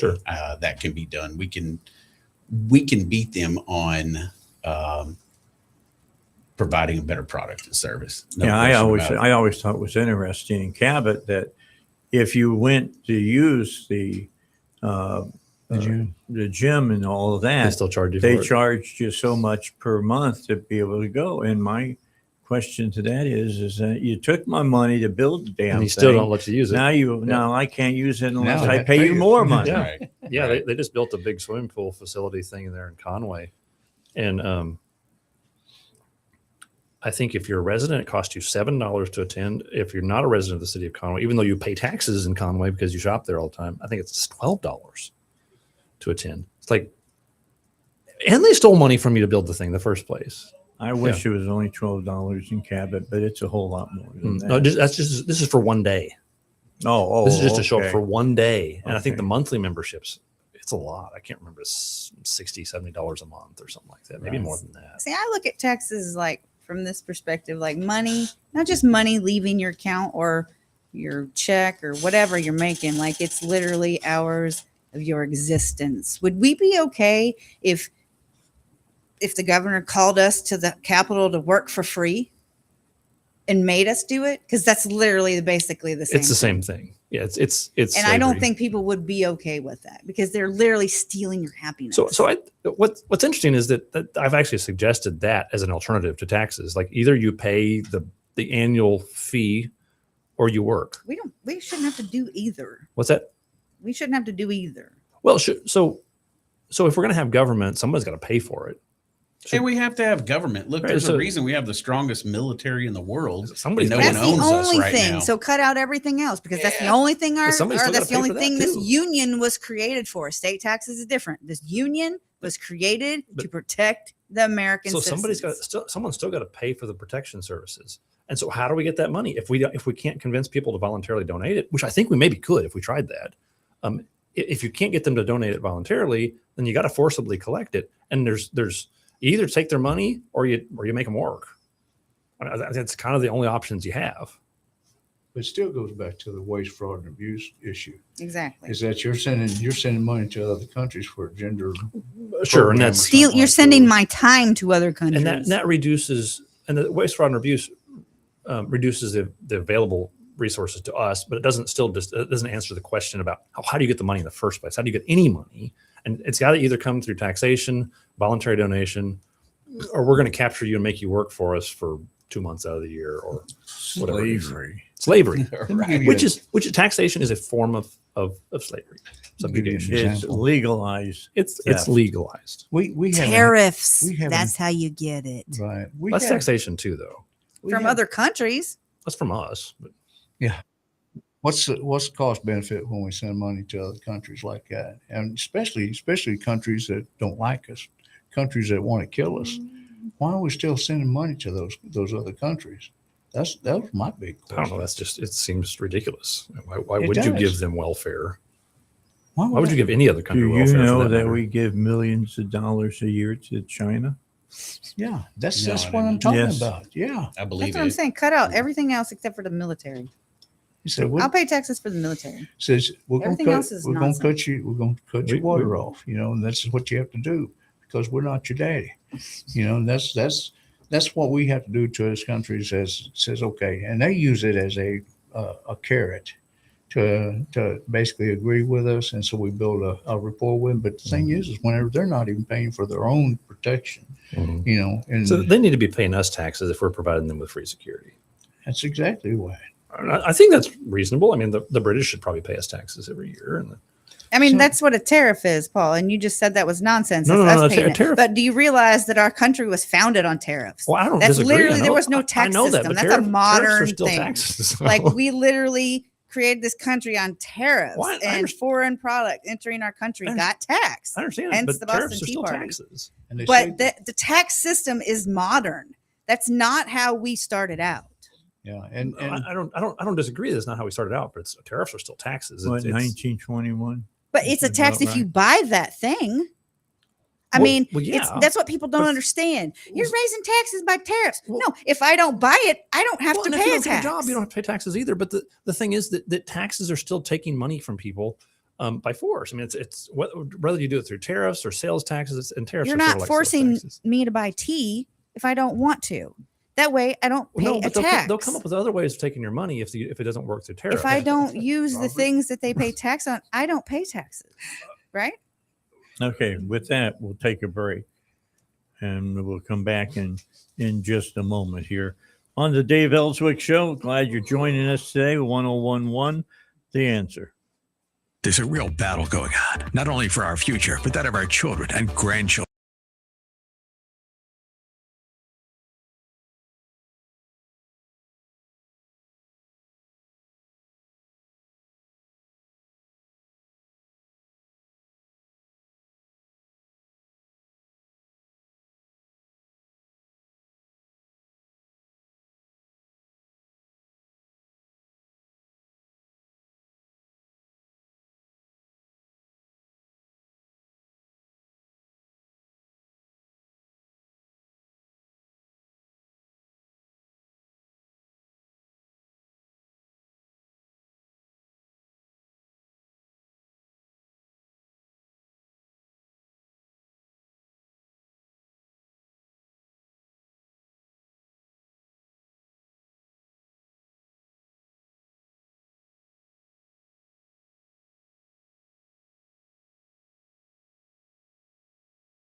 look, I'm still thawing out from living up north. It's I still tell people snowing. that all the time. They don't believe me. Hey, look, you lived in minus 20-degree winters. I can't imagine. I can tell you, I've you're been still in- thawing out. I have been in some of that weather like that. Man alive, that really is cold. Like you can feel the hair in your nose freezing. Painful. Terrible. It's It's painful. cold. I thought I had been in cold weather until I moved to North Dakota And then for a year. you see 40 and 50 below zero, 60 or below. 60. Real air temperature of 60 below Whew, zero. I'm just trying to get used to this. Yeah, cold. Yeah, the dry cold. Again from Florida. I'm just trying to get used to this. Yeah, it's really all amazing. cold at that level is dry. Yeah, unbelievable. Yeah, you can stand dry cold. A lot Yeah, better it's than not you can bad. wet cold. No, I can Like tell you- Alaska was dry cold. Yeah, I can tell you, being a duck hunter, and I've been out there Yes, where it would just, all that you're moisture. standing in water up to your waist, or up to your knees or your waist, and And the ducks don't land because they hear your teeth chattering. And your bones creaking. you're sitting there. You kind of warm up whenever ducks do come in. When they do come in, you kind of get a little warm spot there. Well, right? that's You get that's the the adrenaline. adrenaline killing all the pain that you have been feeling. Yeah, that's And what. thawing your finger out so you can pull the trigger. Yeah, well, I come back in, and my wife, she, I'm taking my jacket off and trying to warm up in the house, and she'll feel my back and say, "This is solid ice. It's cold." She'll look at my mustache and my beard and stuff, and I'll have ice on my beard Icicles. and mustache. Terrible. Absolutely, but it was fun. What's the price of fun? It's fun. That's right. And you got to pay a tax on that too. Yeah, you got to pay a special fee depending on what kind of duck you're going to hunt. Until you reach a certain age, and you get a lifetime license and lifetime, duck stamp, for state duck stamp and all the other things. That helps. So, if your state starts talking about euthanasia, it's because they're trying to save money to bring the ducks in. Do what? Euthanasia on the ducks or people? Up in Canada, Yeah, they're going. Canada, it's gaining a lot We of don't have time for credibility. that I discussion think today. I saw where Yeah, you're right. I've only got about 4 minutes That's left. deep. I think I saw where Canada the 5% of the deaths in Canada are now More assisted than that. suicide. Yes, they are. Something It was like more that. It's than like, that. oh my! I And mean, imagine they're, going and they're killing teenagers. now. imagine going to the doctor. That have autism and things of that nature. Yep. They're letting them kill. They're letting. That's They're just letting a disgusting. 16-year-old make the decision of Wow. whether they think they should live or Disgusting. not. Imagine going to the doctor and you having some problems. Have you considered this alternative? That's what our guest Arthur Weinrab. He was the assistant editor for the Canada Free Press. He literally said that they literally was like, have you thought about this? And it turned out it wasn't what they said it was to begin with, and he was fine. That's crazy to me. Could you imagine a doctor like coming and saying, "Hey, have you thought about killing yourself?" Like, that's just insanity. It's like, I think it's kind of stupid for a doctor to tell somebody, well, you only got 6 months more to live. Right. You don't know that. No, You don't know lots that. of people beat the odds. Yep. I'll agree that if you have, something like pancreatic cancer, your chances of living more than 2 years are very slim Yeah. because most people aren't around to talk about having pancreatic But cancer. you're not telling them that you've got this much time. Yeah. Right. You're just not telling them that. I mean, telling somebody get your affairs in order is different than saying you got 6 months to live. Right. Because then I might not get my affairs in order. I might go out and spend money like a crazy man and Right. not pay it back. Right.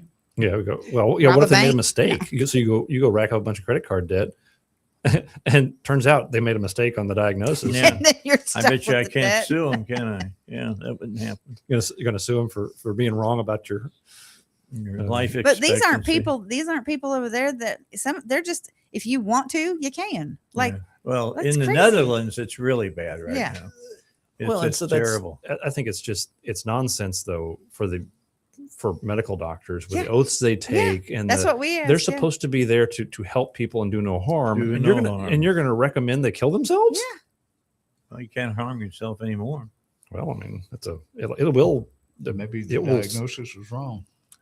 Right. that's what happened in Arthur's case. Yeah. Right. They No, were and it's- wrong about his diagnosis, and they'd even offered that and already. They do make wrong diagnoses all the time. It happens.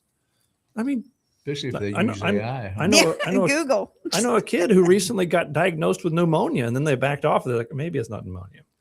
Like, imagine that, scare a parent up like that. Pretty good, right? Do you want him to go ahead and commit suicide? Well, right? Or A do kid. something else. A kid. That's And the dangerous. sad part is if they offer that to your kid, you can't stop your kid from doing it. Like Well, that's the sad part. Understand, like when you're talking about doctors who tell you your child is transsexual. All right, they don't say it that way. What they say is, do you want to have a dead child? Yeah. Or do you want to have a live transsexual?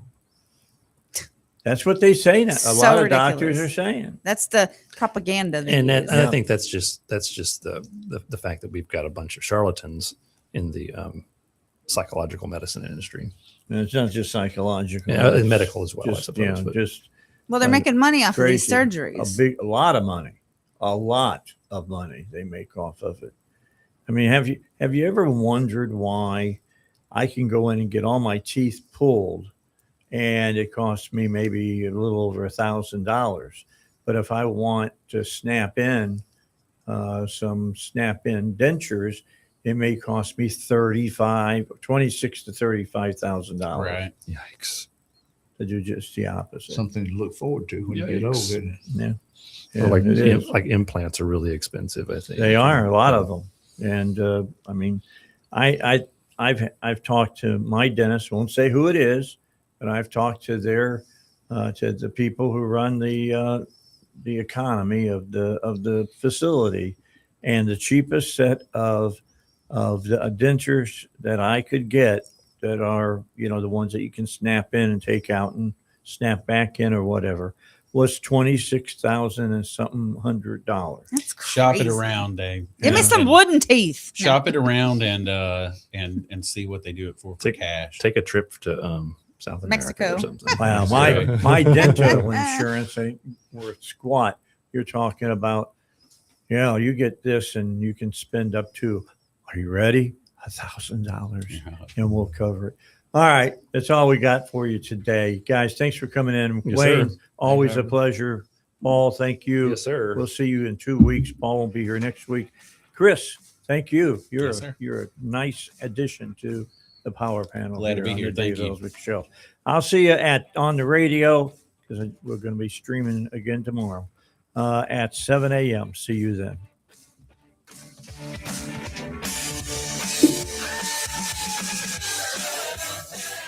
Find us at 1011 FM,